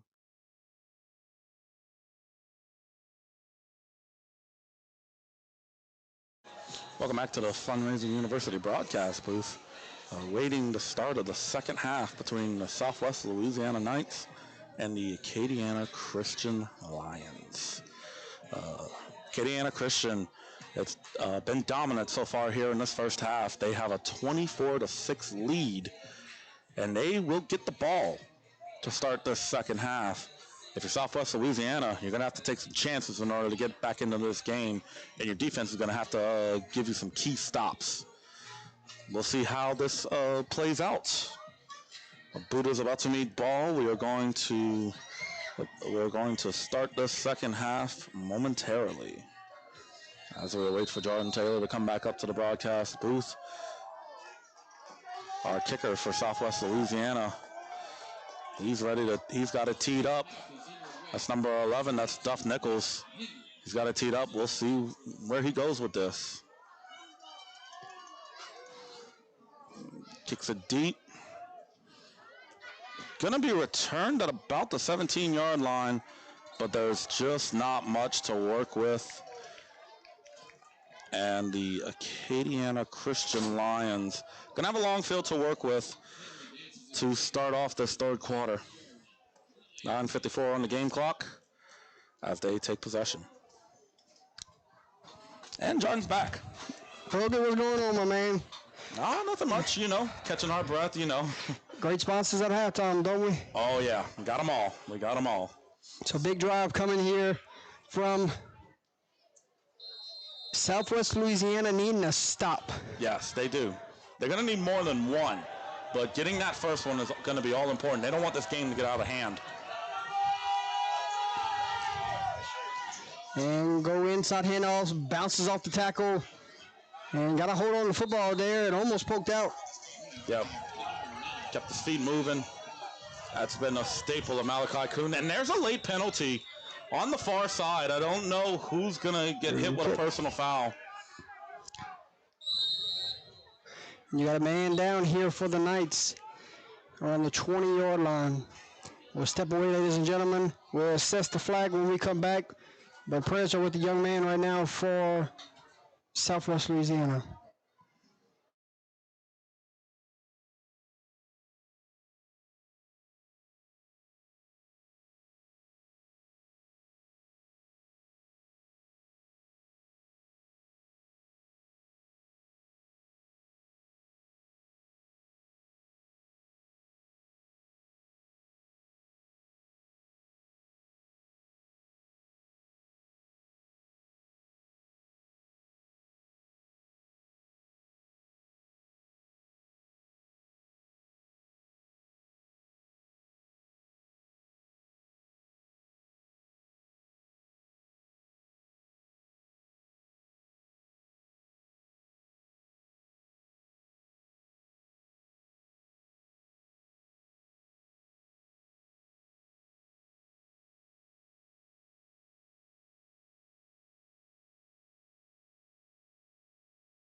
That was number 14 for Southwest Louisiana, walking off on his own power. Hopefully everything is okay with him. Hopefully he will be back in the game shortly. There was a penalty. It was 2nd and 9. Maybe they wiped off the penalty. Or maybe it was been declined, so it'll be 2nd down and 9. That was a gain of 1. Hold on, let's see. I got you, Jordy.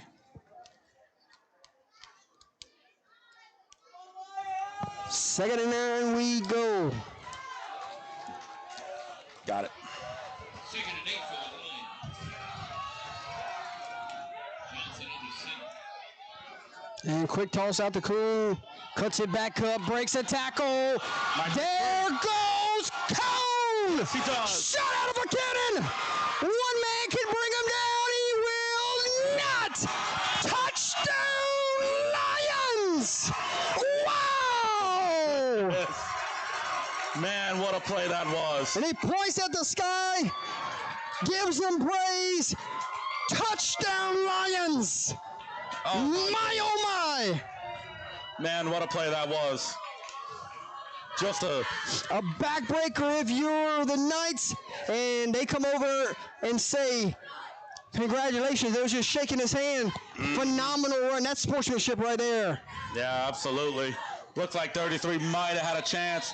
Could have had a good angle on him, but he had slipped, and ultimately he was not able to bring down Mr. Malachi Kuhn, and he scores about a 75-yard touchdown, I believe that was. That was number 9. Correct? Yes. Make sure we mark it down. Yeah, Malachi. We got quite a few in player of the game contention tonight. Oh, yeah. We're going to have a decision to make. 7 will not get the 2-point conversion. So, ladies and gentlemen, with 8:55 to play here, third quarter, your new score here from New Iberia Senior High. It's Lions 30, Knights 6. Stick with us. We'll be right back.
Welcome back to the Fundraising University broadcast booth.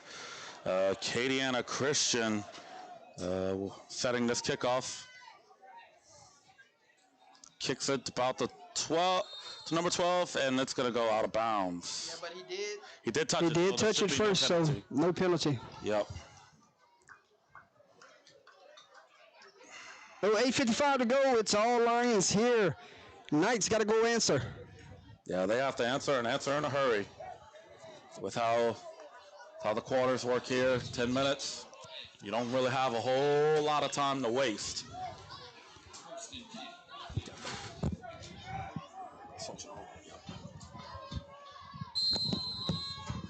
I thought they would come out and try to get the pass game established. And they will throw it out to 11, and the pass falls incomplete. So Warriors trying to get the pass game started, and you got some Lions flying around the football right now. Gonna bring up 2nd and 10.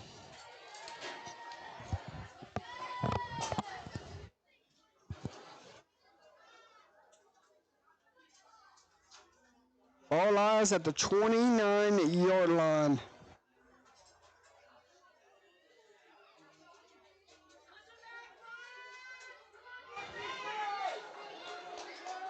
Trips to the left. And under pressure, taking a shot to number 11. Caught it! When in doubt, give your playmaker an opportunity. And it's a big-time reception all the way down to the 41-yard line. And Ostraca Financial Management, first down.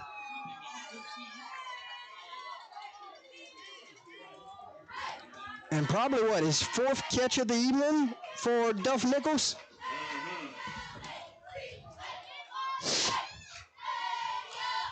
Chains will move.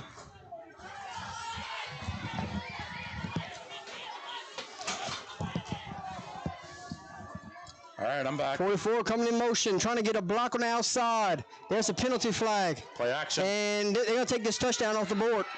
Yeah, looks like. And I say touchdown, but knocked down at the 5. And the 22 there on the stop.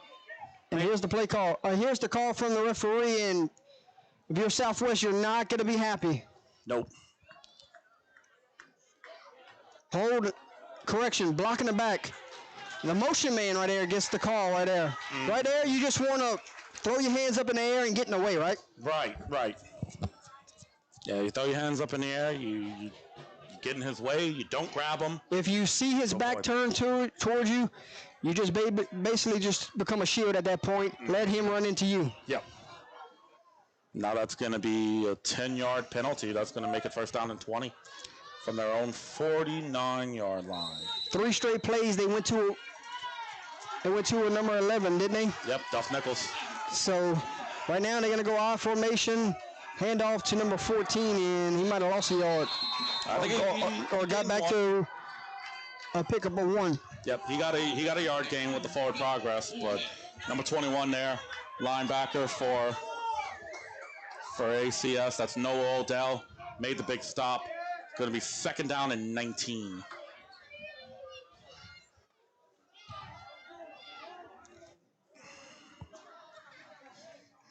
About 7:30 left on this 3rd quarter. Once we get a break, we can go ahead and announce our Week 8 schedule for the broadcast team.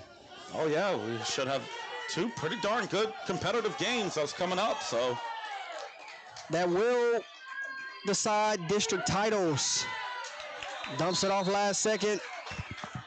Takes a big hit. Tries to help him up. And incomplete pass. Yep.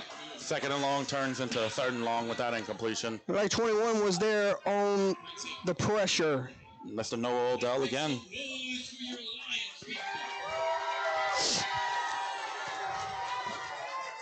$7:09 to go here, 3rd quarter. You want to cut it to a 30-14 ball game here. Yeah, you need to score. You need to convert your 2-point conversions from your touchdowns if you're able to get them. And go try to steal a possession on the onside kick. Yep. It's 3rd and 19. He's in the pistol formation. Empty set. Try to draw him off sides. Good discipline from the Lions. They're sending blitz from the linebacker position. Fires, passes complete to number 44. And he will be well short of the first down marker by about 3-4 yards. That was Elijah Keefe there on the catch. Elijah Keefe gives his team an opportunity, though, here on 4th down. Yeah, but it's now 4th and manageable here. You went from 3rd and 19 to 4th and 5. I mean, connects 4th and 4. Yep, there you go, 4th and 4, so it's a 15-yard gain. They go quick with some tempo. And fires out the pass, complete to number 8. Got to get to the 31-yard line. It's going to be close. And we'll see where they spot this football. And they signal first down, Knights. Nelson Ostraker Financial Management, first down. Yep, absolutely right about that. And the home crowd not very happy with the spot there, but it's going to stand. That's the first down. Chains will move. Knights are on the move. Fires it out to the flats, and the pass falls incomplete. Intended target there was number 14. Yep, number 14 on the intended catch there. That would be Jesse Morris. So 2nd down and 10. They're doing some tempo. They're spreading it out a little bit more. I think I would have liked to have seen this from Southwest Louisiana a little bit often, a little earlier in the game. But when your back's against the wall, you got to do what you got to do to punch it in. Got to open it up. Yep. So we got home school versus school out here in New Iberia, if you're thinking about both programs. Yep. I think they're both homeschooled, if I'm not mistaken. No, New Iberia has a school. They do have one, okay. And he's just fighting for extra yardage, and he takes a big lick afterwards, but number 8, fighting for some yards right there. Yeah, that's good. That's really good. And Dominique Morrison on the reception. And he gets it to the 25-yard line, 3rd and 4 with 5:40 to play here, 3rd quarter. 3rd and manageable. Almost your entire playbook is open here. Got to get that first down. Got to go in the center. And quarterback keep here. Hey, and it's successful. Gets some blocks, and the Knights will score a touchdown here. Wow. First time we see him go under center with the quarterback sneak, and it works for 6. Like it. Oh, yeah, man. Great call there. You know, just trying to get some yardage to get to the first down. Turns out the field was open for him to just take off and run. That center and guard set that play up right there. Yeah, set it up perfectly. And Brady LeBlanc gets his team in the end zone, and a much important 2-point conversion coming up here. And before we get there, we got timeout, Southwest Louisiana. We'll take a timeout with them, ladies and gentlemen. 2-point conversion when we come back.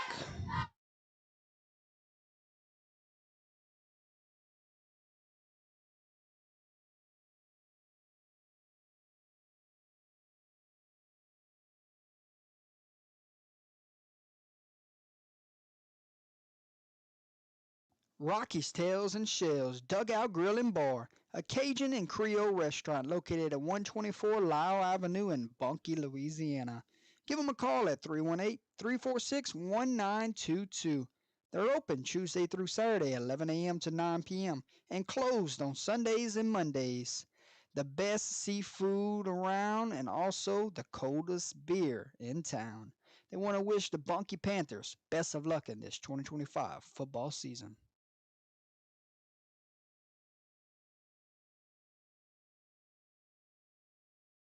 Welcome back to the Fundraising University broadcast booth. 2-point conversion coming. Right now it's 30-12. Yep. Try to make this a 30-14 ball game. That play was a quarterback sneak on the touchdown. He got 25 yards out of it.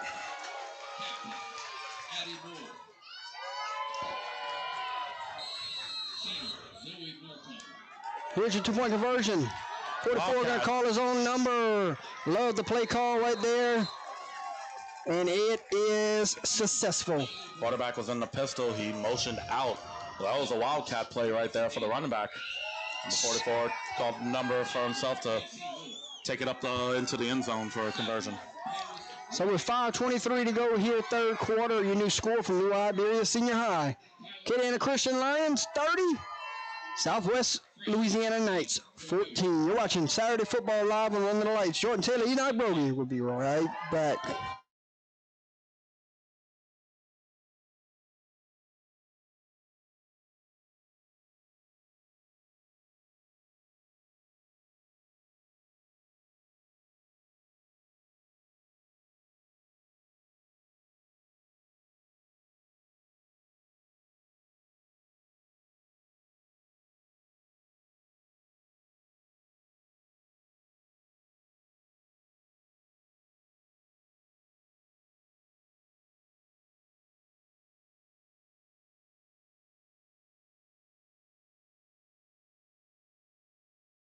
Welcome back to the Fundraising University broadcast. We've got an onside kick coming here, Enoch. Yep, going to try to steal a possession here, try to make this, if they can get it, and get it into the end zone. Got to go 10 yards. What type of bounce will it take? Still rolling. Did he grab it at 9, or did he get it at 10? I think he got it. I think he might have grabbed it at 9.5. Oh, man. Let's see. Is it night football? And they say night football. They got the onside kick. Wow, man, that was very impressive. Woo, I thought it was 9 3/4 that he touched it, but he got it at the 10. It was very close. It looked like that Acadiana Christian was starting to retreat a little bit. They didn't think it would get the 10 yards, but you had a Knight right there. He was ever intent on it, stayed patient with it. As soon as it got 10 yards, grabbed it. That was number 11 that kicked it. And one of the Knights waited to the absolute last second. Now, I think you got to take a shot here to the end zone. You've got some momentum. Why not? Quarterback drops back into to pass. And number 8, good hands from the young man. Able to hang on to it. He's up in it, but he still came down with that catch.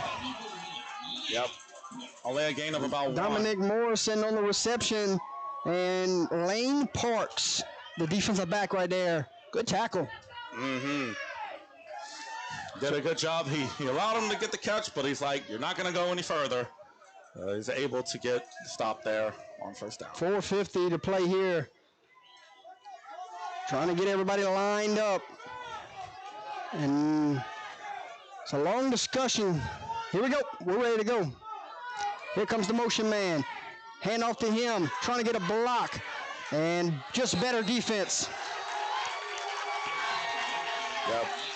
The outside was covered very well on that one. You like that on the short side of the field? You think they should have flipped that and give themselves some room to run there, right? I think so. It was very well defended here on the short side. You give yourself an opportunity to run that same play call with the length of the field ahead of you the other way, but they took a gamble on that one to see if they could put the pressure on it on the short side of the field. It didn't work. 3rd and 9. 4 down territory here. Levin's at your bottom. And he's under pressure. Looking his way. Throws up a prayer. Tipped up. Falls incomplete. And it will be 4th down. So you just stole a possession on the onside kick, and you're flirting with getting it right back to him. Yep. You had 2 guys in the same area right there. Two receivers. Yeah, the ball stayed in the air probably a little bit longer than he would have wanted it to. It kind of floated, and at that point he was running out of time. Yeah, he had pressure in his face. Yeah, that definitely caused him to not throw as good of a ball as you would have liked. So 11's going to go to your top of your screen here. I like this move right here. Go 3 to 5 step drop back, and 1-on-1 out here. Take a shot. No, they throw it out, and it's going to be a fumble. No, they say incomplete pass. I thought they threw it behind the line of scrimmage. Not sure if that's the play call Coach wanted. You know what that looked like?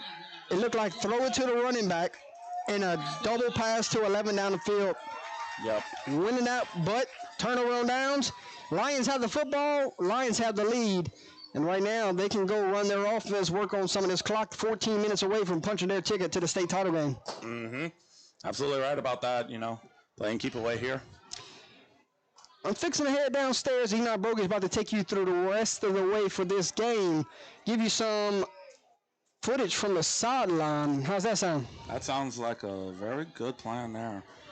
I like the idea of it. We were able to do a little bit of it in the North Iberville game, but be able to maybe get an entire quarter, that would be awesome. So we'll go after this play call, and they never got it off. It's going to be a false start here. They're back about 5 yards. Yep. So, ladies and gentlemen, I'm going to head downstairs, and I'll talk to you in a moment. But right now, Lions have the lead, have the ball. Brogy, you got it from here, my man. All righty. Sounds like a plan.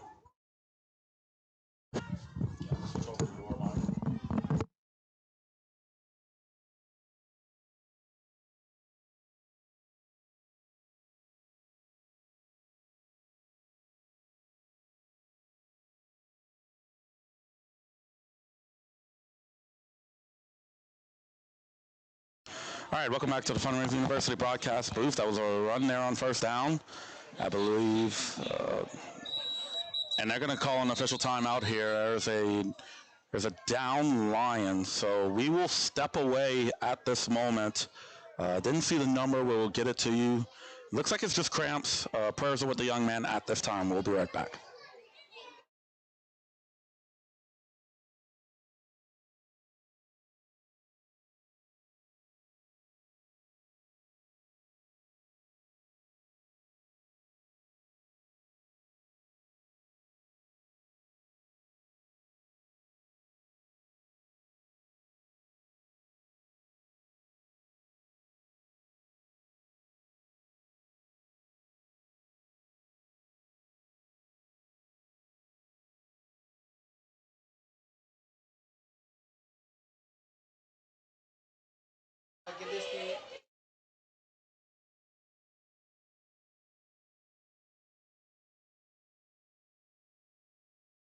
All right, welcome back to the Fundraising University broadcast booth. Looks like it was number 7. He got back off of the field under his own power. It is second down and 10. The quarterback, number 1, he's going to call his own number here, slips a tackle, and that is a great gain there on second down. Looks like it's going to be third down and about 2 here. 3:46 and counting left in this third quarter. And if you are Acadiana Christian, this is more of what you want. You want to be able to run this clock down and get out of here with a big win and a chance to play at a state championship next Saturday on October 25th. It'll be played in Pineville, Louisiana. Number 1 checks out of the game. And we'll see what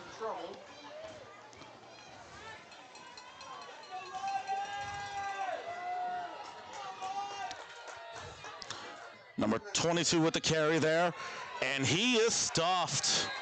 He is stuffed, and that's going to be fourth down. That was number 14 on the stop, Jesse Morris, with a big third down stop here. It's fourth down. It is 4 down ball. This is you play all 4 downs here. They are not going to punt.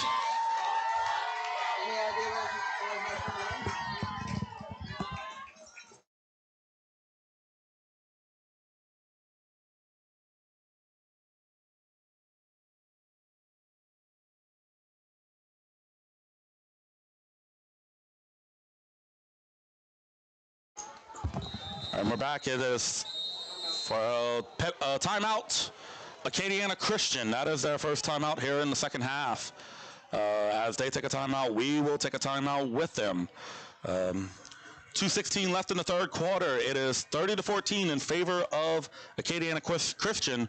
We will be right back.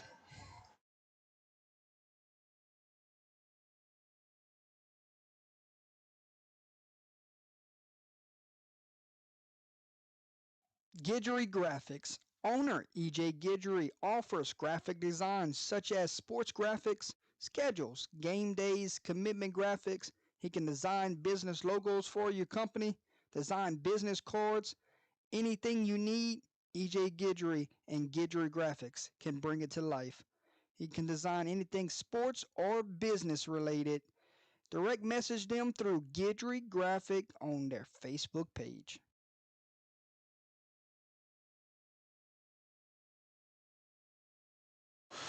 Welcome back to the Fundraising University broadcast booth. Big fourth down. It's 4th down and 5. Acadiana Christian took a timeout here. What will they run to try to get this first down? Number 4 comes into motion.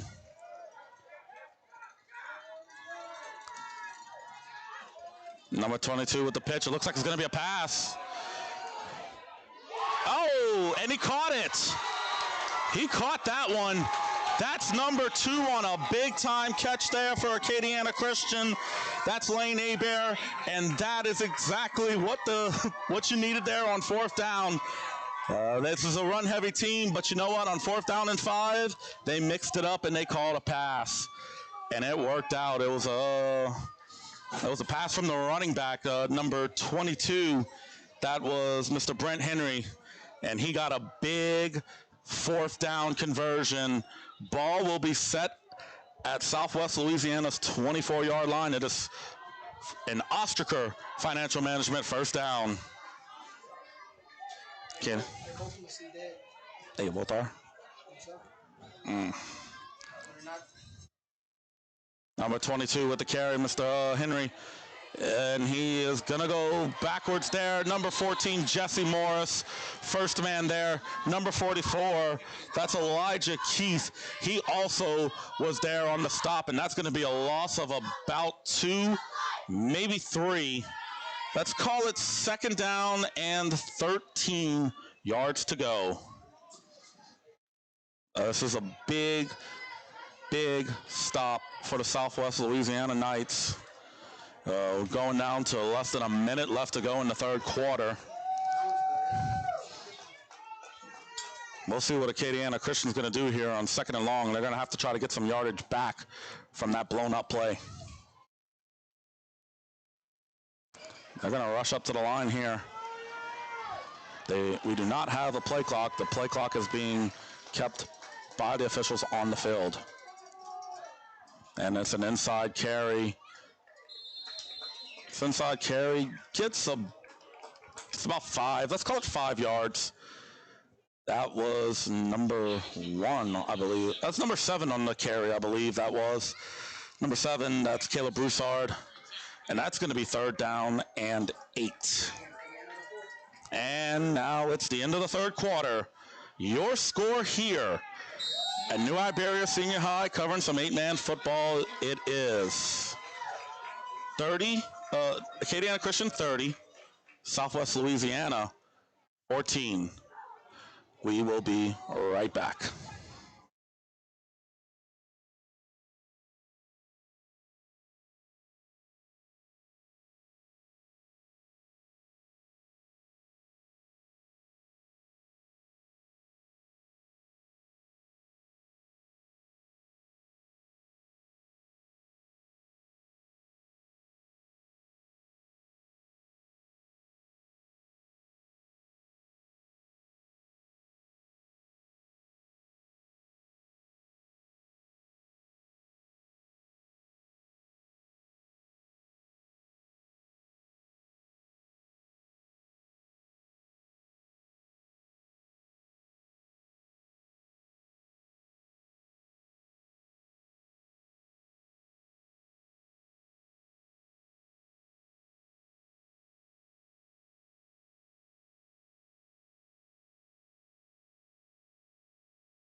Welcome back to the Fundraising University broadcast booth.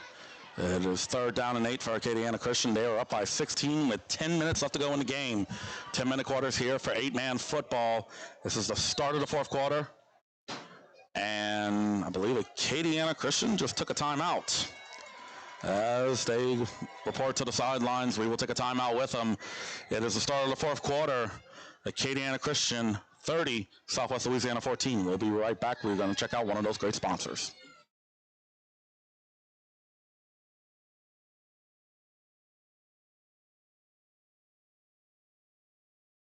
Call Alex Botno with Bird's Eye Insurance. He can assist you with all your insurance needs like auto, home, business, and life insurance. Give him a shout today at 337-308-1230 and let him know UTL sent you on by. He wants to say good luck to the Northwest Raiders this upcoming season.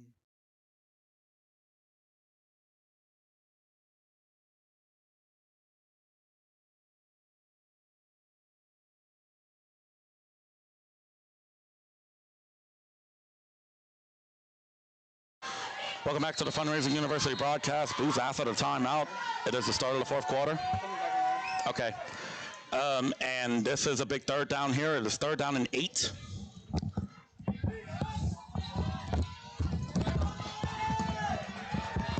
Yeah, Bogey, so with technical difficulties, does not allow us to go on the sideline. They're going to run the speed motion here. Foot Gets number away. 1 puts his foot in the dirt. Penalty flags fly. Probably a face mask here. Yeah, you got 3 of them here. So, wanted to go down and get some sideline footage, but shame on us. We didn't charge everything the right way. Oh man, it looked like we had we had one of the batteries that said it was charging the entire time, but when we plugged it in for whatever reason, it didn't work. So something we're gonna have to look into hopefully before next Thursday's game. Do you want to talk about our Thursday and Friday matchup for Week 8? Yep, Thursday and Friday. I'll let you do it at this time while I get the clock and downs back on the field. All right. Week 8 here live on Under the Lights. On Thursday, St. Martinville at Erath. That's going to be a big game. And then another big game here on Friday, Gina at Bunkie. You can watch both of those games live on Under the Lights. Inside handoff. It was a face mask. Number 7 down to the 1. They're trying to push him in, and his forward progress will be stopped. Yeah. You got 9:24 on the game clock. All right.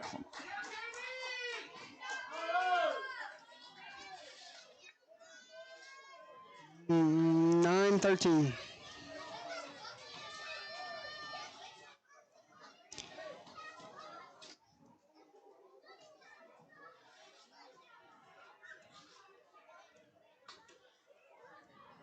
It's going to make it second and goal.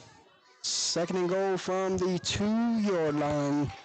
Trying to put the exclamation point on this semifinal matchup. 2 is going to check over. Inside handoff to number 7. Caleb Broussard. And Broussard is in. Touchdown, Lions.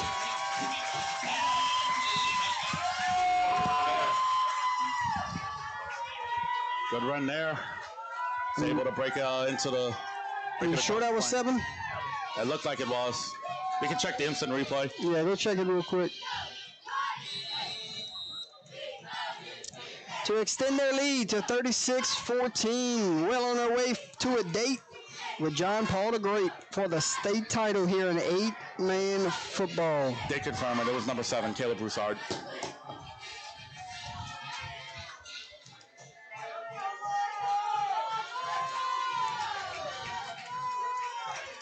His second of the night. Yep. And they're going to run the option here. Flipped it last second and they got it. My goodness. How about a little magic trick here? Yeah, that was a great choice there, man. He held on to it for about as long as you can. And luckily for him, it looks like we have down line. Yeah, it looks like it's cramping. 8:34 to play. 38-14, your new score. We'll step away. You're watching Saturday football live on Under the Lights. Lions are rolling. Under the Lights is grateful to be here. Thanks, everyone, for the opportunity. And thanks, everyone, for watching this evening's contest.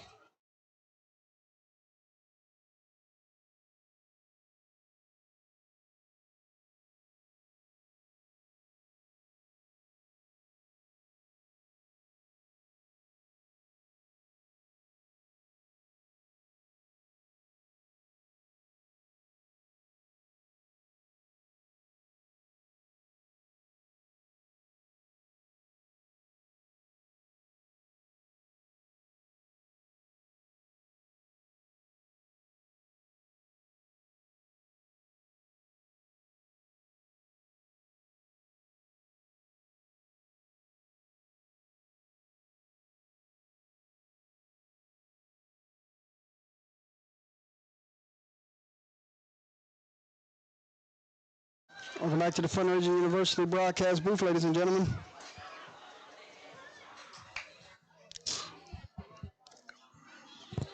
No surprise onside kick there. No, I expected to kick it deep. You have a 3-possession lead.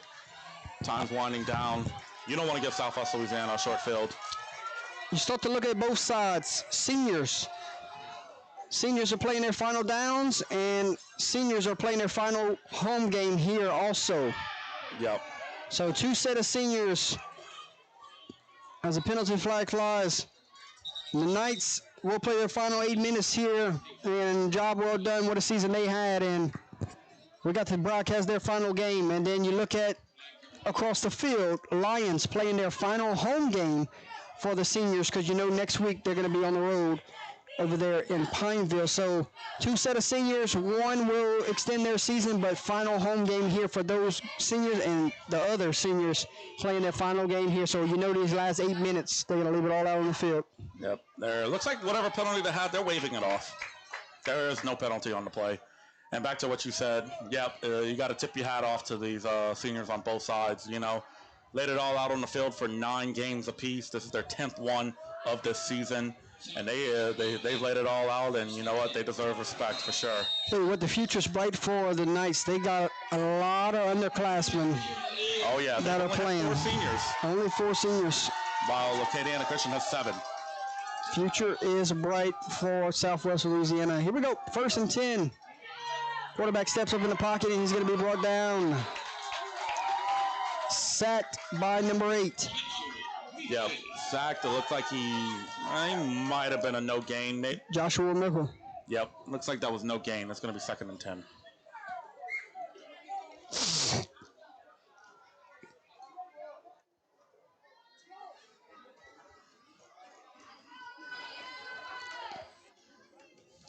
Second and 10, ball lies at the 45, 7:55 and counting. See what Southwest Louisiana is going to run here. See if they take a shot. Southwest Louisiana is slowing the game down here. Yep. So they're not in no tempo.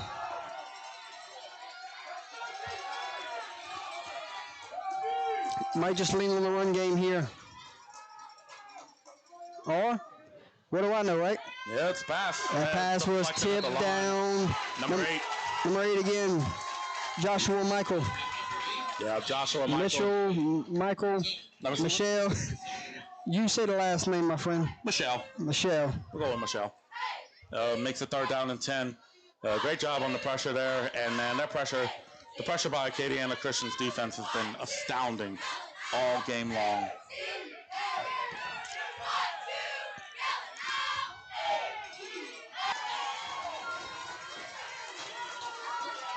With the incomplete pass, 3rd down, the clock's running right here. Taking their time, making sure that they have the right formation, right play.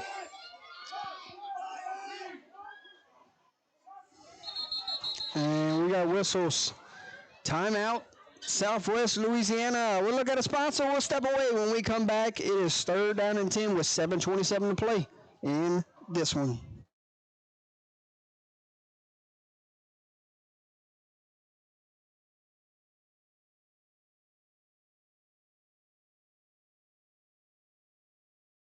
Delivering babies by morning and coaching high school football by night.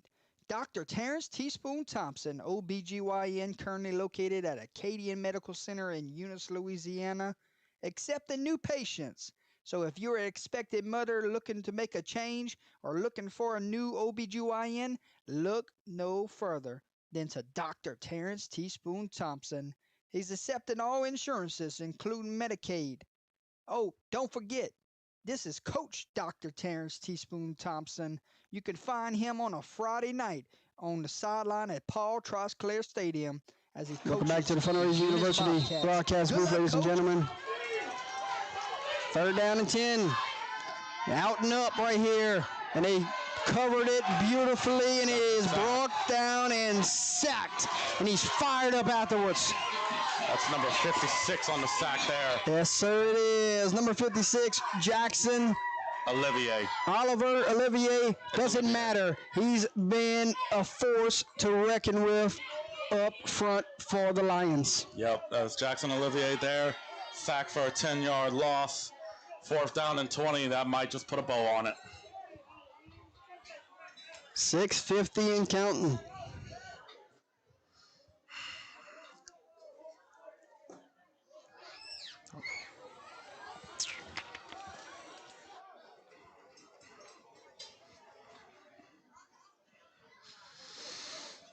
Fourth down and 20. This is the game right here. And before we get there, we got delay a game. It's going to back him up another 5 yards. 4th and 20 turns into 4th and 25. Yep, 4th and long.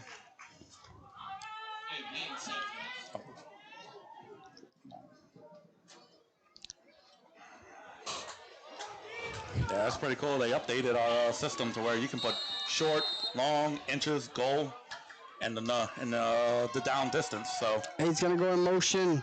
He gets the catch. Now he's going to try to throw it here. And no one was open. Drug down. Turnover on downs. And the Lions will take over on downs. Yep. Things right there. I believe that was number 7 on the. Not getting out of hands here. Yeah, we saw a penalty fly in late. So we're going to see what the penalty is. Might be offsetting or it might be against one side. We'll see what the Whitecap has to say here. Yeah. They were trying with the trickery there. Trying with the trickery, but it was covered up downfield. Still swarming all night long, and that's no exception on that play. Referees will come together and huddle. Make sure to get the right call here.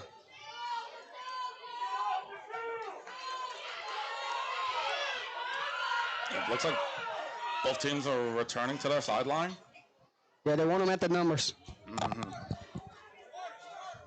All right, looks like the Whitecap, and after that conversation, may have his decision made.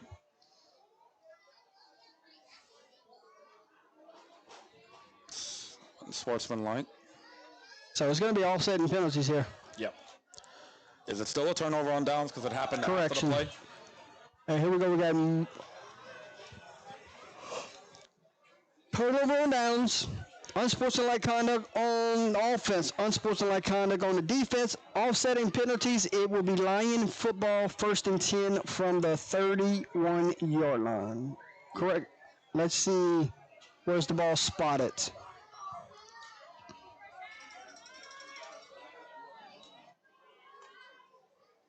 Because they have not moved the chains yet. Yeah, I mean, is it still going to be 4th? Are they replaying the down here from offsetting penalties? No, But sir. It looked like it happened afterwards. So. No, sir. Yeah. We're just trying to see where they spot in the football. Okay, and yeah, now they're. Yeah, I was going to say it should still have been a turnover on downs, but it looked like they were moving over this way, so. A little bit of confusion here. Yep, so they finally spotted. It will be 1st and 10 Lions at the 26-yard line.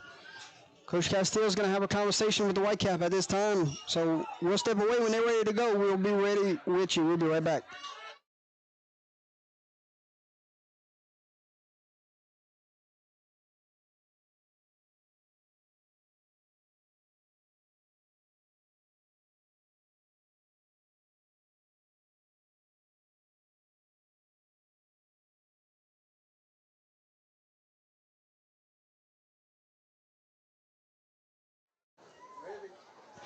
Ready to go. Here we go. Back in the front of the University broadcast booth, 6:14. Lions here trying to go extend their lead, build on some momentum going into state championship week. You think this campus is going to be buzzing? Oh, they absolutely will be, man. Anytime you get to play for a state title.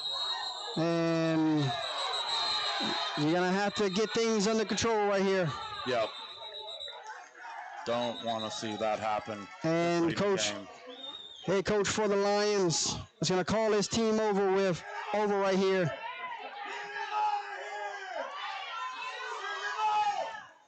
And coach on the sideline right here is trying to make sure he keeps his team under control because you cannot afford to lose anybody going into state championship week. I don't like that one right there. You know, but I don't either. We're not going to address a situation here. Yeah. That one was called on the sideline. Yeah. Yeah, because it was and they're going to bring them over, and this is a good sign here to see. Control your tempers. We have bigger things to play for next week. Yep. You want to get finished with the 6 minutes and 14 seconds left. Here's the call. Because you have bigger things to play for. Offsides on the defense. And now he's going to come over, talk to the head coach for the Lions.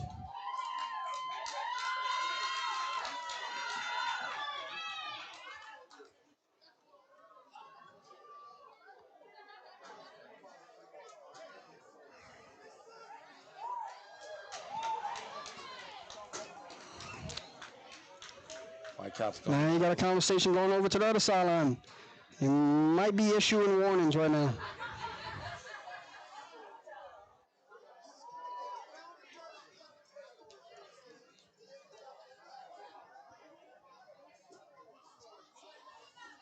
Well, it's a 5-yard penalty. Makes it 1st and 5. 1st and 5. They're going to call the Lions back on the field. 6:14, 1st and 5.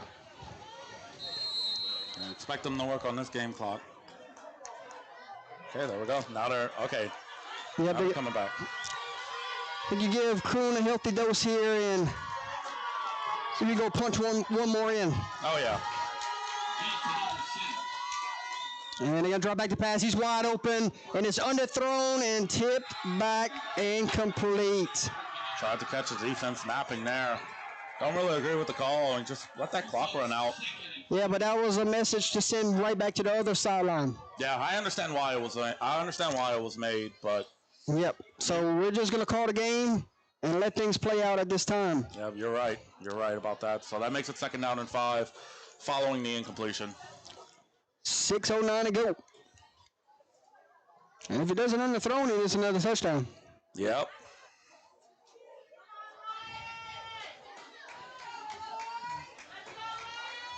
Yeah, I'm expecting Malachi Kuhn to get a carry here. It's you have Kuhn and you have Broussard in the backfield. And they do hand it off. They reverse it to 22. And going to be drugged down. Yep, Henry got it instead. He was on the wing. They allowed him to carry at that time. Yeah, ran the end around right there. Lost a couple yards. Going to bring up 3rd down and 8. Yeah, loss of about 3. Good job from the Southwest Louisiana defense and getting that to stop. Ball is at the 25-yard line, and the clock is running away here in the 4th. Yep.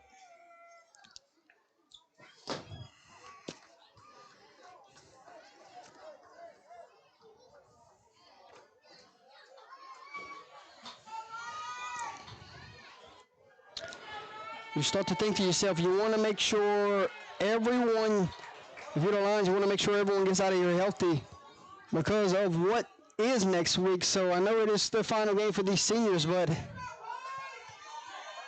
yeah, I call me crazy, but you might want to start getting some of these guys out of here, right? Yeah, maybe put your second. And they're going to go. Got a man open. Throws it. Got him. And they want one more for good fashion. And they got it. 25. And look at this sideline. Look at these coaches.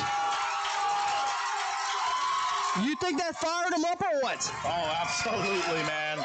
That puts a bow on it. 4:56 left in the game.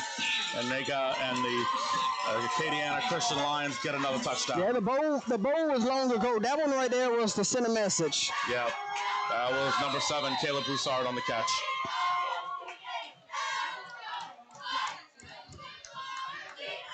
And 2-point conversion try coming. Number 7 on the reception. Correct. 25-yard catch for a touchdown.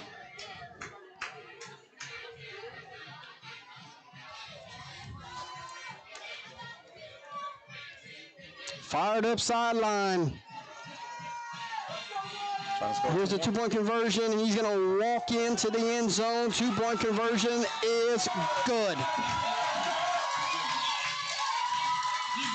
It's all Lions in this one. 46-14 with 4 minutes and some change. You're watching Saturday Football Semifinal Edition live on Under the Lights.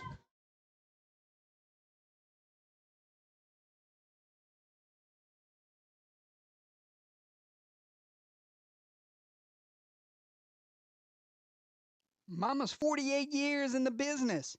Located at Jake Drive in Opelousas, Louisiana, Mama's Fried Chicken. Ask them about their party platters for all your game day needs.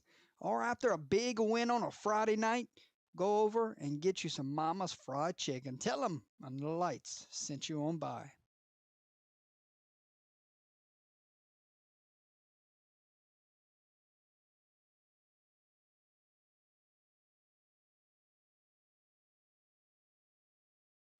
Welcome back to the Fundraising University broadcast booth. A little Saturday drama, right? Oh, yeah, you get a little bit of that here live on Under the Lights. We saw high drama last night, pretty much the entire game, and getting some of it here tonight as well. Well, we didn't see the scoring that we saw last night in this one. No, we didn't see the scoring, but that was a defensive war last night. Defensive war and what I like to call an instant classic. And boot meets ball, good kick. Gonna take it in around the 12-yard line and he almost tried to throw that ball across the field. And we got a penalty flag that flies. Another penalty here. I'm assuming this was gonna come back. Might be a block in the back. We'll see what the call is.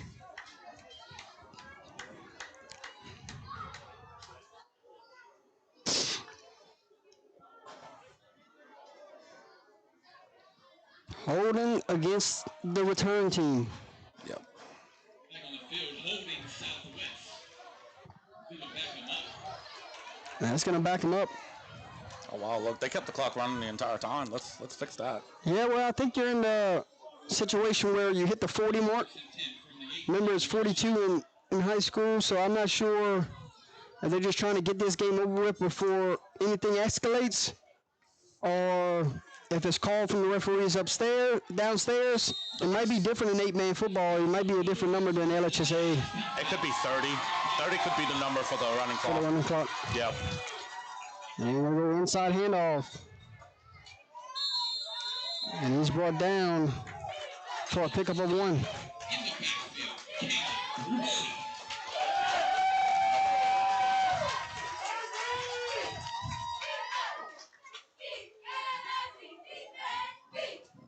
What a job. What a job the Lion coaching staff has done to get their team in position to go play for it all next week. Yeah, absolutely. They came in here, they knew what was on the line, and they played a pretty darn good game, if I say so myself. Another handoff going for minimum yardage. At about 1:30 on the game clock, Brogy. Middle tackle made by number 7, Caleb Russo. Brings up a 3rd down.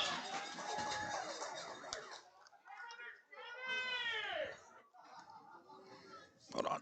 We'll go to our post-game show immediately after this one's over with. And we will talk to the player of the game. We'll talk to the victorious head football coach.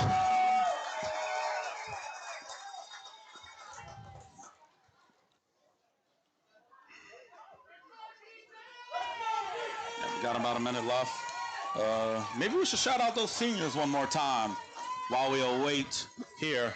We'll first drop back the pass, throws one up, and it is picked off. Number 1, Lane Parks. Yep. Doing a great job tonight covering their best receiver, and he gets an INT for good fashion to take with him into state championship week. Yep. Oh, we do that. Let's shout out the seniors for both of these teams. Your seniors for Southwest Louisiana, number 33. They're not even going to have to snap another football here. They're letting it run. Both teams will shake hands. And Southwest Louisiana and Acadiana Christian School have done battle here in this one. And the final score reads 46-14. Lions are headed to the state championship. Yes, they are. And they're going to they got a tall task ahead of them. But this is football. any given week, right? Absolutely. They're going up against a team with a perfect record in the year. But I'll tell you what, man, Acadiana Christian plays like they did tonight. They're going to have a good shot to win this game. Absolutely. Next week. Let's go immediately into our post-game show. We'll come back with first half thoughts. We'll come back with player of the game honors, ladies and gentlemen. We will see you at the end of this one.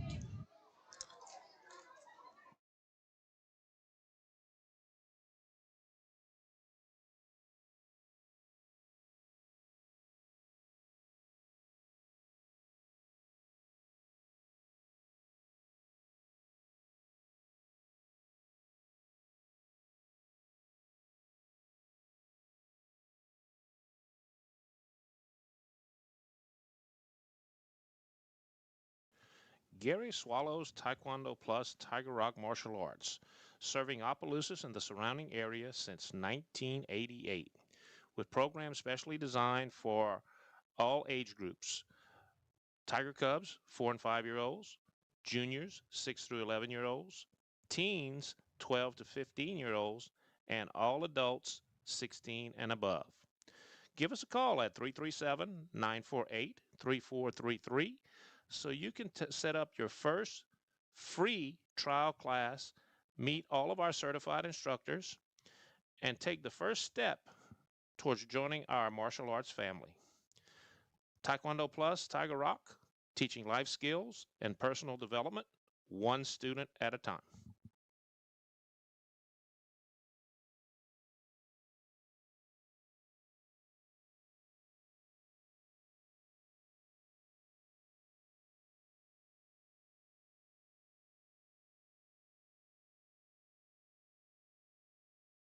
UTL Player of the Game sponsor, Whips Prints, Custom Apparel, and Substrate Designs. Owner, Kenneth Whip Beverly, is located in Crowley, Louisiana, with all your heat transfer and sublimation shirt design needs. You can follow him on Facebook or Instagram. Give him a call today at 337-581-6631. Tell Whip Under the Lights sent you on by.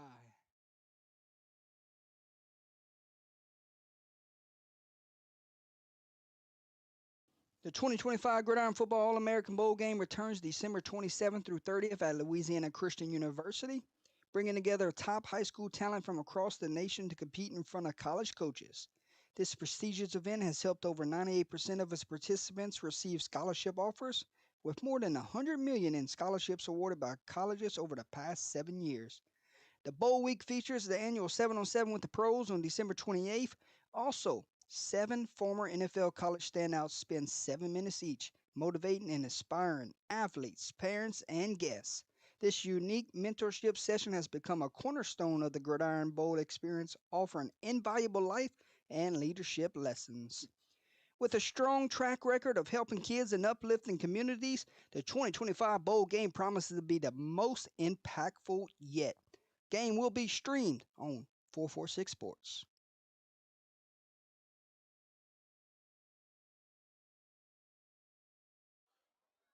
Welcome back to the Fundraising University broadcast booth. Your player of the game tonight is for Acadiana Christian is number 7, Caleb Broussard.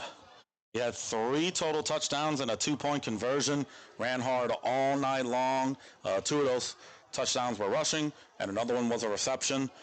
So very well-deserved player of the game honors go to number 7, Caleb Broussard. Congratulations, my man.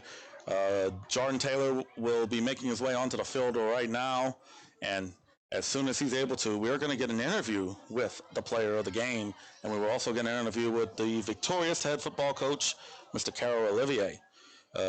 This is the post-game show here live on Under the Lights. I will give you my final thoughts on this game, and we will also check on a couple of games that are going on in 11-man football across the state of Louisiana. There's a little bit of high school football being played on a Saturdays, specifically in the Catholic League. We had gotten final scores for just about every game. There's only one game being played left, and in that game, St. Augustine 13, Rummel 3. That is the third quarter score for you. Holy Cross took down Warren Easton 42-29. And there's two other games. Young Artists Charter takes down Thomas Jefferson 42-6, and Haynes Academy beats Fisher 41-6. And that is your look at Saturday games in the state of Louisiana, mainly in the New Orleans area. So, post-game show here. This game was won in the trenches for Acadiana Christian. The Lions, on both sides of the ball, they wanted to control the point of attack, and they did a fantastic job at it. Their superior size, being able to push the pile forward on offense and being able to penetrate the offensive line on defense, that ultimately led to a big win for the Lions. The Lions are going to the state championship here next week. It'll be in Pineville, Louisiana, Saturday, October 25th. And, all right, we will step away. I'll be right back.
Brogy, check the stream and see if you can hear us upstairs.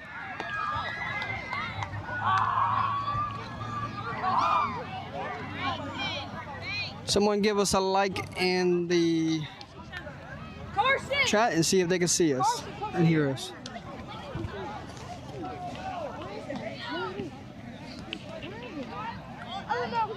Brogy, go check the live stream chat and see if they can hear us downstairs.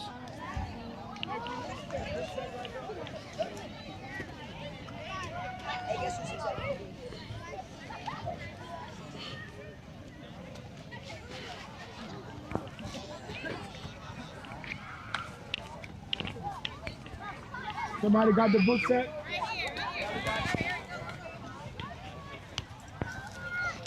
Oh, dang, I feel special.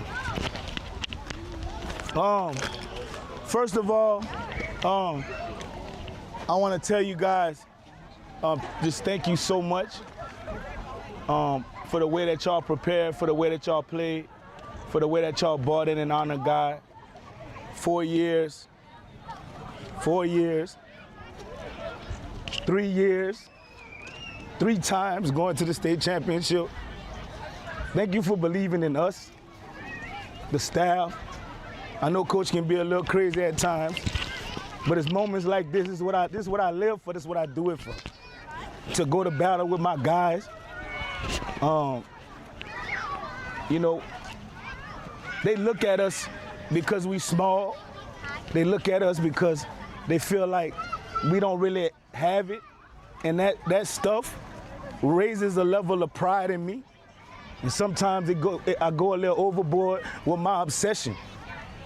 And my obsession is to develop young men that nobody believe in and make the world believe.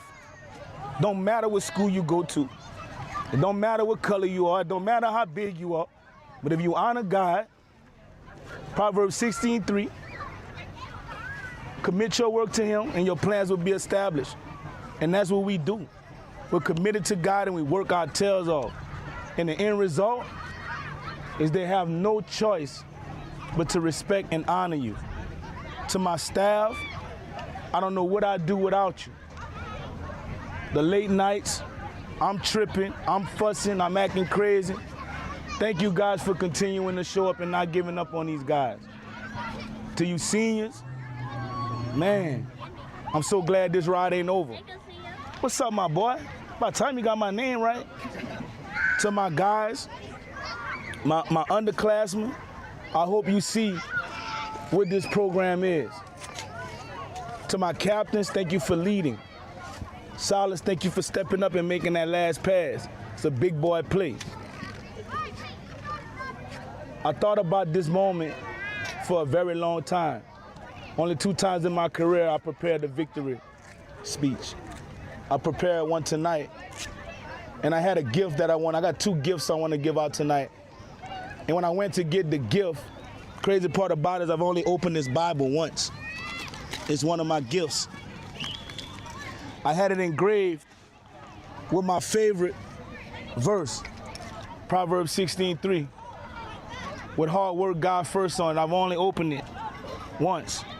And when I thought about it, I opened it up today, and it landed on Psalms 111. It says, praise ye the Lord. I will praise the Lord with my whole heart in the assembly of the upright and in the congregation. The works of the Lord are great, sought out of all them that have pleasure therein. This work is honorable and glorious, and his righteousness endureth forever. We have endured, fellas. He had made his wonderful works to be remembered. The Lord is gracious and full of passion. He had given meat unto them that feared him. He will never be mindful. He will ever be mindful of his covenant. He has showed his people the power of his works, that he may give them the heritage of heaven. The works of his hand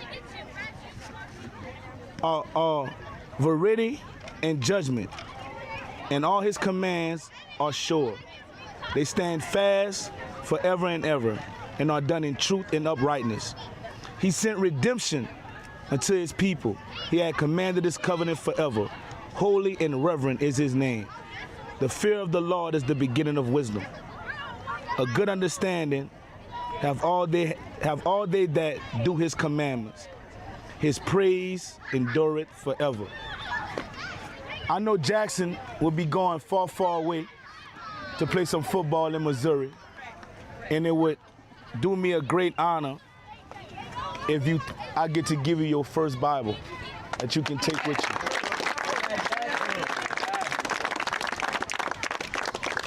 you. My last one is pretty cool, I think. I've only ever opened it once. Ty is an underdog Christian athlete ambassador. And when I bought his first piece of clothing, they sent me this really cool UDX athlete coin. And it has my favorite verse on it, Proverbs 16:3. And when I think about this, there's a young man that I had the pleasure of coaching since his freshman year.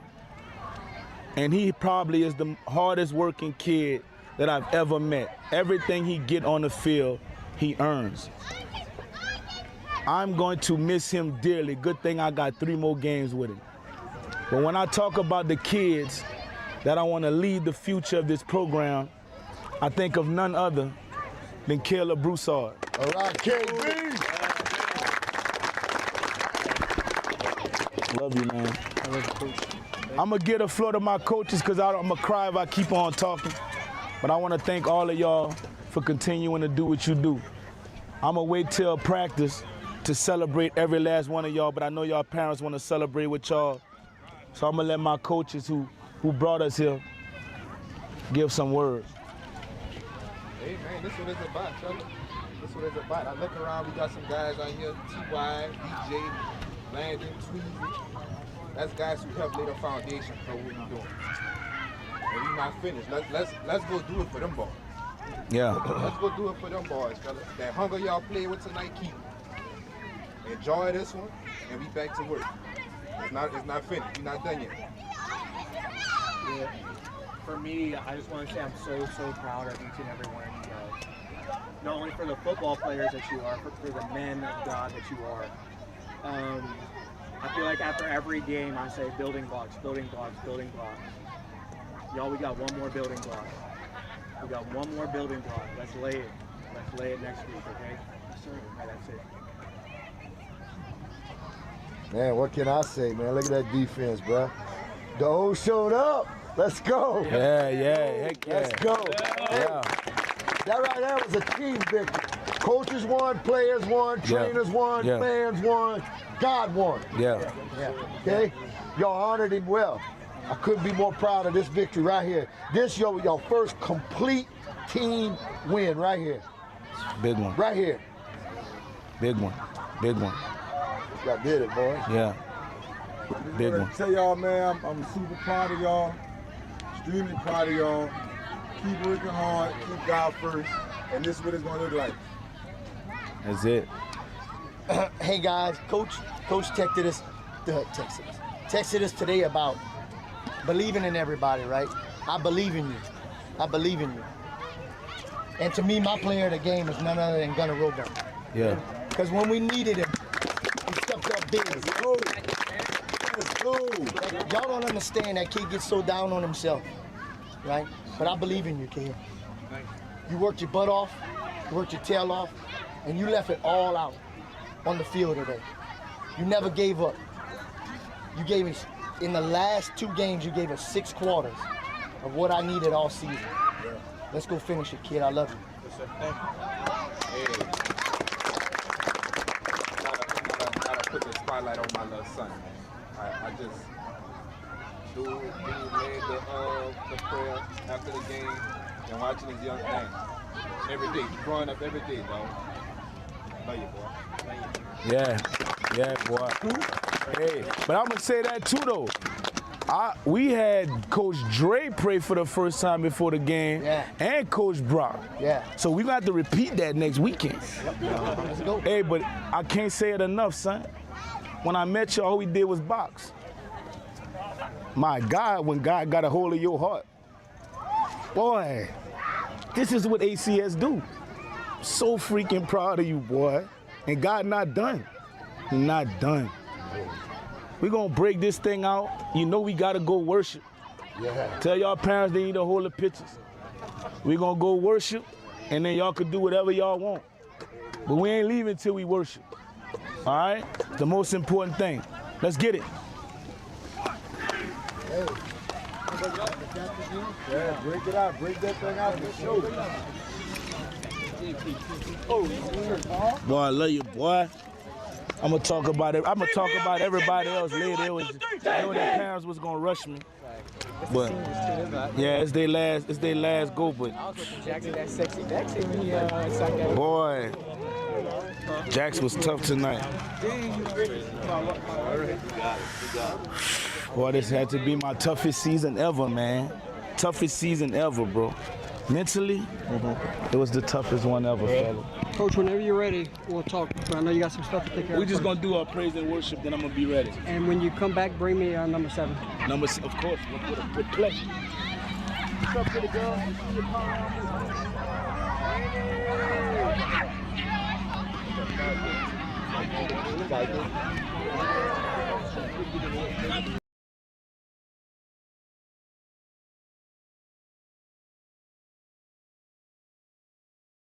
Welcome back to the Fundraising University broadcast booth. You got a live look in right there of the post-game huddle with Coach Carol Olivier talking to his players, getting ready for a state championship next week.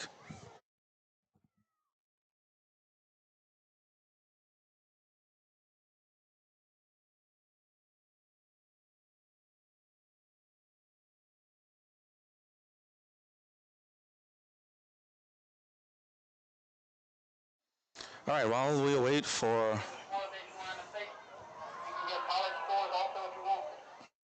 all right, sounds like a plan, Jordan. While we await for the player of the game interview and the coach's interview, why don't we rally off some college football scores, some of interest, while we await for both of those interviews. Virginia manages to 18th ranked Virginia manages to upend Washington State 22-20. Kentucky and Texas, excuse me. That is 13-13. They're going into overtime right now. Alabama up on Tennessee 30-13. Cincinnati 28. Oklahoma State 17. Holy War. BYU ahead of Utah 10-7 at the end of the third quarter. Let's give you some final scores from around the state of Louisiana for college ball. Tulane 24, Army 17. Juggling catch to end the game and win the game for the Green Wave. Troy takes down Louisiana Monroe 37-14. Let's look for that. Here we go. Southern Miss defeats Louisiana of Lafayette 22-10. And let's see if we can get some of those FCS scores for the state of Louisiana. Let's see if we can get some Southland and SWAC scores. We got Stephen F. Austin in the third quarter. They're up 26-0 on Nicholls State. Southeast Louisiana takes down Northwestern State 49-0. And McNeese shuts out Houston Christian 27-0. See what the SWAC has on offer for Louisiana schools. Grambling State manages to beat Arkansas Pine Bluff 20-16. And Prairie View A&M takes down Southern University of Baton Rouge 24-3. If you haven't seen some scores from last night here in the state of Louisiana for high school football, I will run you through some of the more intriguing scores that we've gotten throughout week 7 here on Louisiana high school football. Let's see. I'm looking on the field right now. It might be bringing Jordan to one of the players. The players are taking a team picture. Let's see if we can get a close-up of that. I will step away at this time.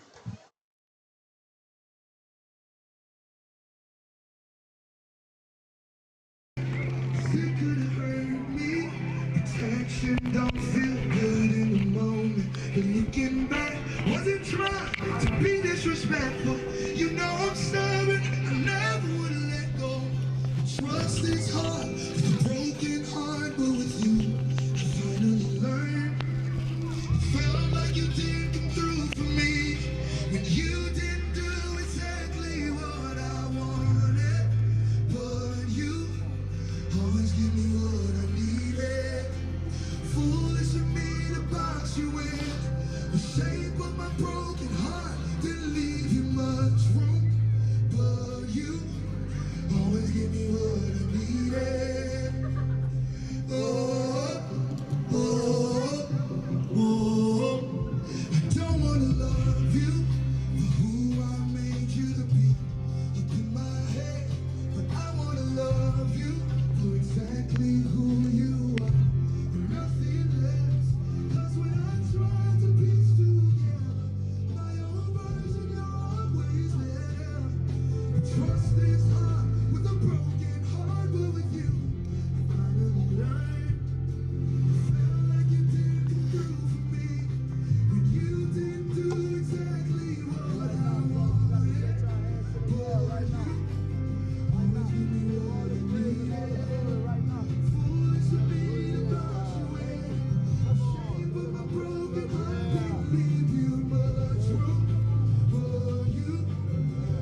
Protection don't feel good in the moment, but looking back, I wasn't trying to be disrespectful, but you know I'm stubborn, I never would have let go.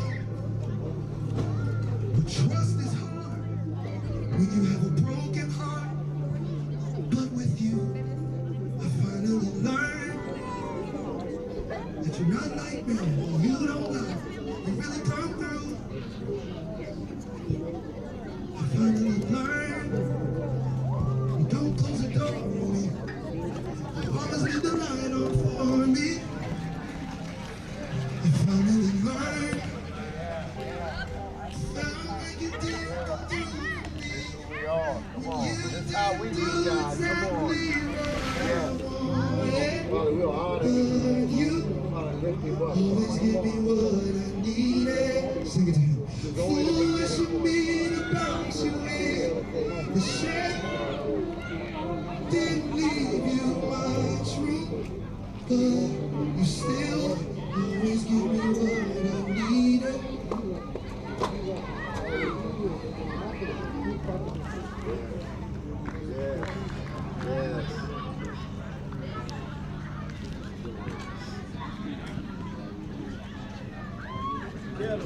Caleb. You gotta come with me, Caleb. Got somebody want to hit you. Right here, under the lights. You got a guy under the lights. Under the lights.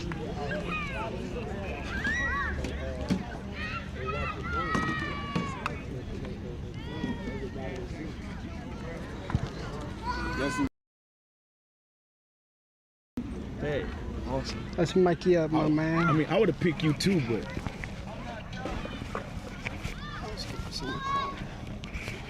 Coach, help me out, Coach. I'm struggling. It's all good. It's all good. Good? Hey, Mr. Jamal. Uh-oh. Mr. Jamal. We're going to need a few minutes with the lights. I'm going to talk to him. I'm going to talk to you. Okay. You want me to back out? Ladies and gentlemen, sitting here with Player of the Game honors, voted on by Under the Lights guys upstairs. Real quick, before you do that, we have an ice bath right here. Oh. Nice try. I knew y'all was coming that time. Dang, I thought they was about to get me.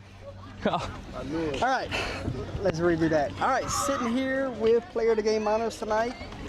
First off, congratulations to yourself. Oh, what? Yes, sir. Check that out. Oh, thank you so much, man. Absolutely. Let's go. Let's talk about the emotion right now. I mean, that was powerful. What I just witnessed. This is my first time here to get to watch you guys in person. Talk to me about the moments after the game. Yes, and sir. The bond, the brotherhood, giving it all back to God right there. Give me first off, talk to me about that Yes, moment. sir. So every year since CO took the head coaching spot here,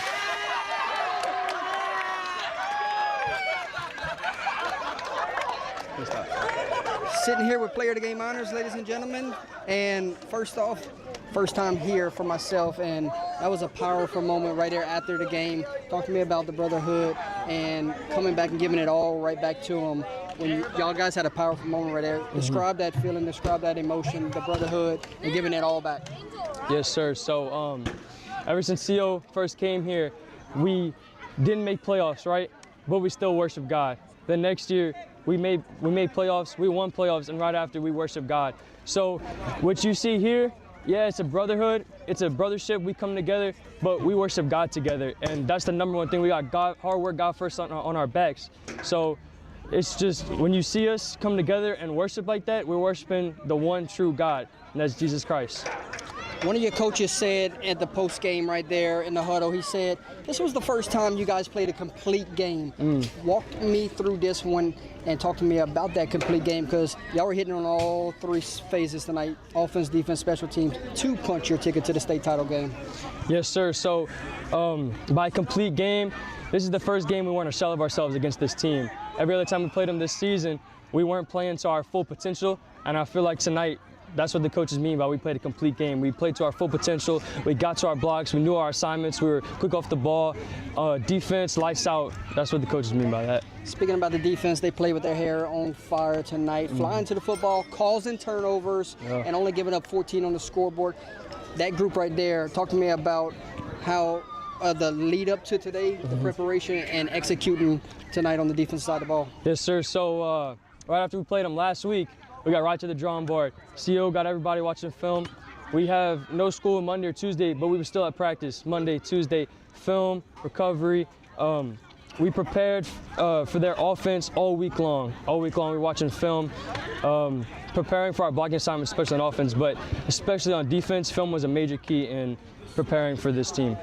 You had yourself, you had number 22 up Henry, you had number 9 Yes, sir. Kuhn.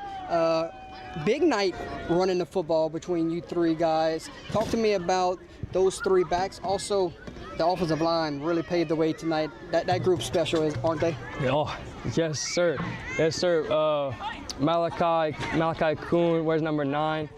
Bruh, it's so amazing. He always says how we're the best three backs in the league, and I feel like, you know, we kind of showed some of that tonight. But just God first, man. Absolutely. What do you take away from tonight? And correct me if I'm wrong, senior. Yes, sir. What do you take away from tonight, knowing final game on this field as a senior, but now you get to go play for all the marbles? It's a lot. This was a big game for me. I've been playing here 5 years, 4 years starting, 4 years with CO. Last home game, it was a big night. It was a big win. I'm so proud of my team, and I'm so excited for what's going to happen in this next game. Absolutely. I want to wish you and your team and the coaching staff best of luck next week. It was an honor to be here tonight to see you guys play, and yes, sir, I can't wait to be back in the near future. But tonight, this group right here, special, gave it all back at the end of it. You guys are going to play for a state title. What's that feeling? This is going to be our third year going back, and last year we lost in overtime by 2 points. This year feels special. This year's gonna be different. Absolutely. Congratulations, player of the game honors tonight, number 7. It was an honor to call your game and to see the team, the way they executed it and played. And like Coach said in the post-game huddle, a complete game and a well-deserved win. Enjoy it. Back to work. Got a big one next week. Yes, sir. Thank you. All glory to God. Yes, sir. Sending you back upstairs, Enoch. Let's go. How I feel, kiddo? Good again. I'll take your picture real quick. Yeah. Get out. I need to get one with it on my wall. All right, see you. Love you, brother.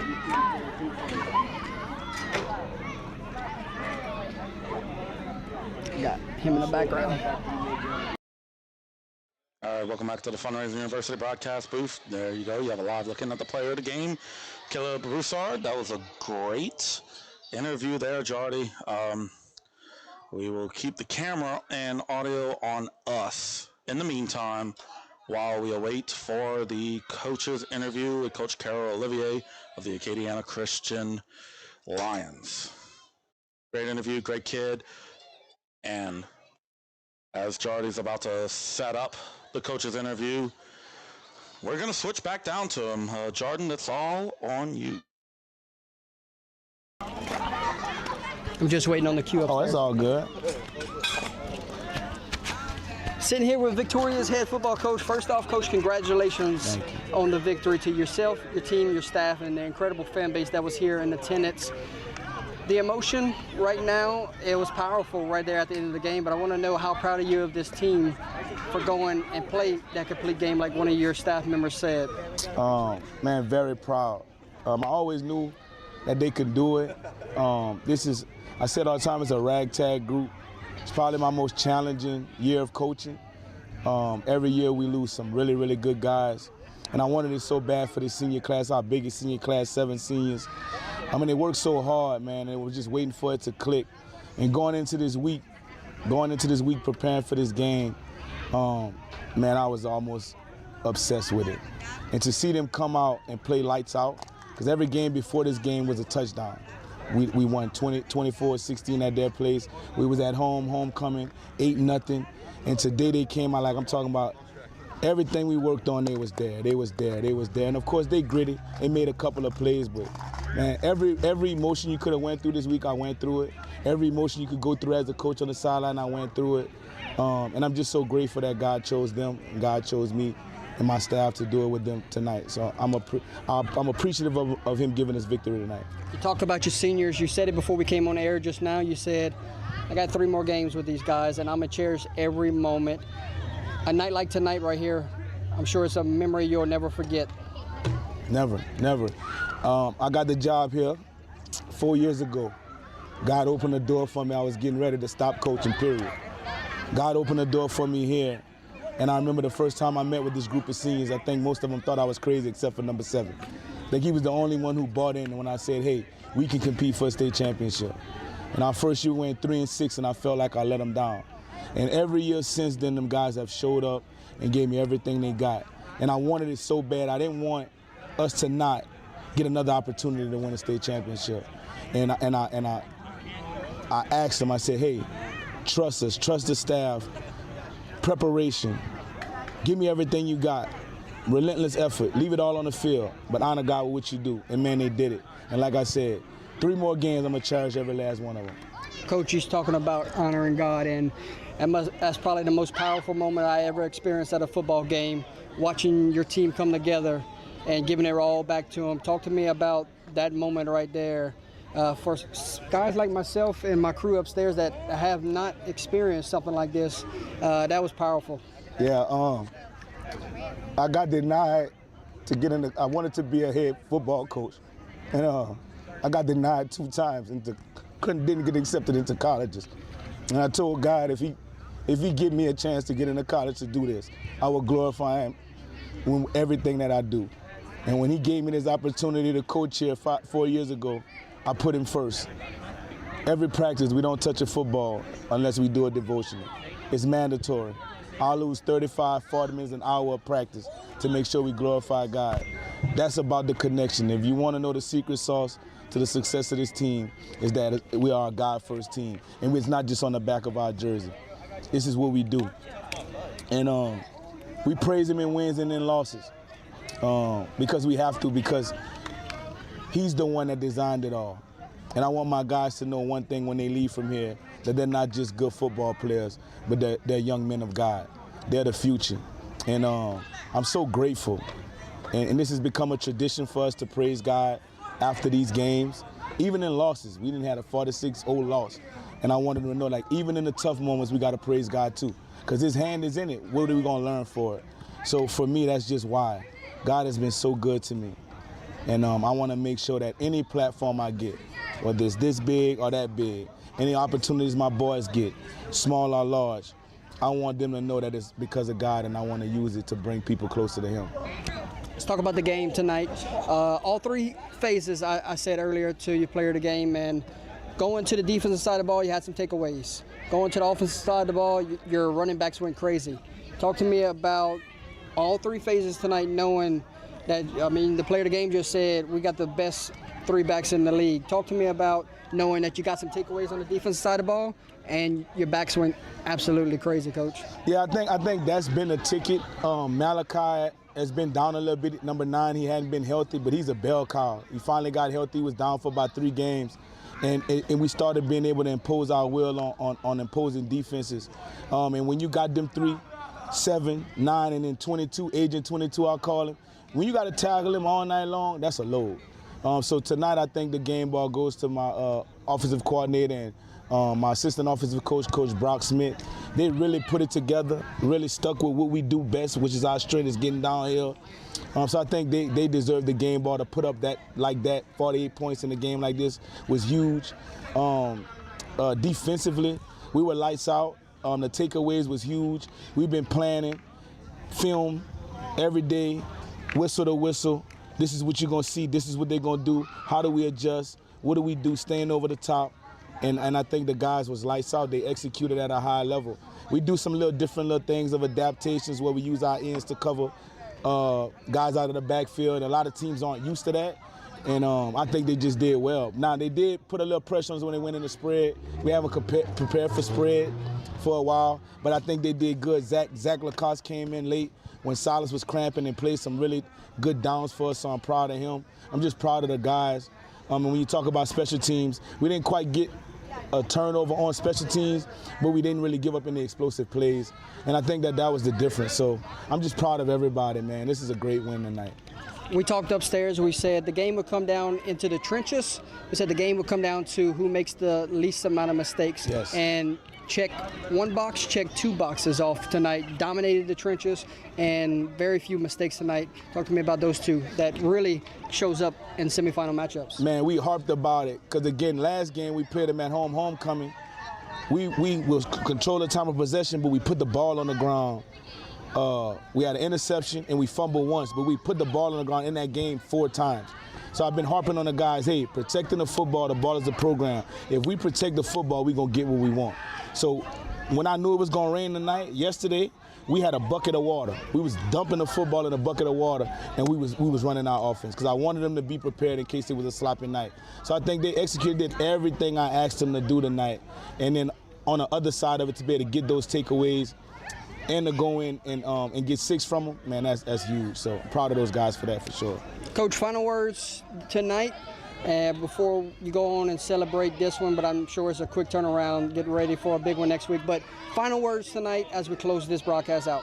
So grateful for my administration, Coach Bridgette, Miss Jessica, Miss Mo. So grateful for my pastors, Pastor Sean, Pastor Don, Pastor Ryan. I'm so grateful for my coaching staff, each and every one of them, for believing in us, for believing in this team. To my dream team, Miss Becca, Miss Paige, Miss Jamie, thank you for all you do for our team. That's my little secret weapon. They help me with all my playbooks and getting ready. Thank you to my wife and my family for allowing me to have these sleepless nights sometimes and losing time with them. Thank you, because this is why this is possible. And I really, really want to thank y'all for taking the time out to come and see our guys. What you said to my guys tonight was something that I've been wanting the world to see. We don't get much coverage. And I want them to know that just because it's 8-man don't mean we don't play football. Our boys play football, and we got some studs that can play. So thank you and your staff for coming out, taking the time to cover our game. I really appreciate it from the bottom of my heart. That meant more than anything to me. Absolutely. And shout out to our guy, Bryson Antoine, that's watching right now. And that's my cousin. Shout out, Cuzzo. Thank you, man. Thank you. I appreciate it. I wish you could have been here to see it. Yeah, my man said he had the kids this weekend. I wish he could have seen it, but he got to watch it, and he had the best seat in the house watching it on his TV. So, Coach, congratulations. Enjoy it. Go win it all next week. That's what we're going to try to do, for sure. Thank you. Yes, sir. Sending you guys back upstairs at this time. Close it on down, my friend. Man, I really appreciate y'all, for real. Thank you. For sure, Coach. This was big. This was big for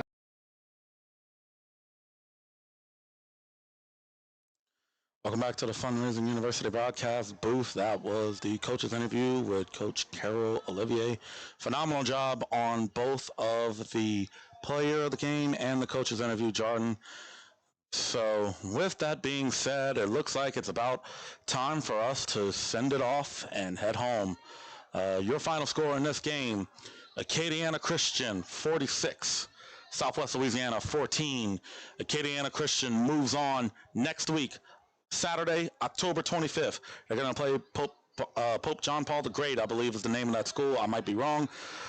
They will play them in the state championship for 8-man football. I want to say thank the Acadiana Christian Administration for allowing us to cover this game. I want to say thank each and every one of you for allowing us for watching this game and, for all that y'all do for us. We want to thank the sponsors for sponsoring this great platform. And with that being said, from myself, from Mr. Jordan Taylor, I am Enoch Brogy, and we're signing off here. God bless each and every one of you. God bless Under the Lights. And forever UTL. Good night, everybody.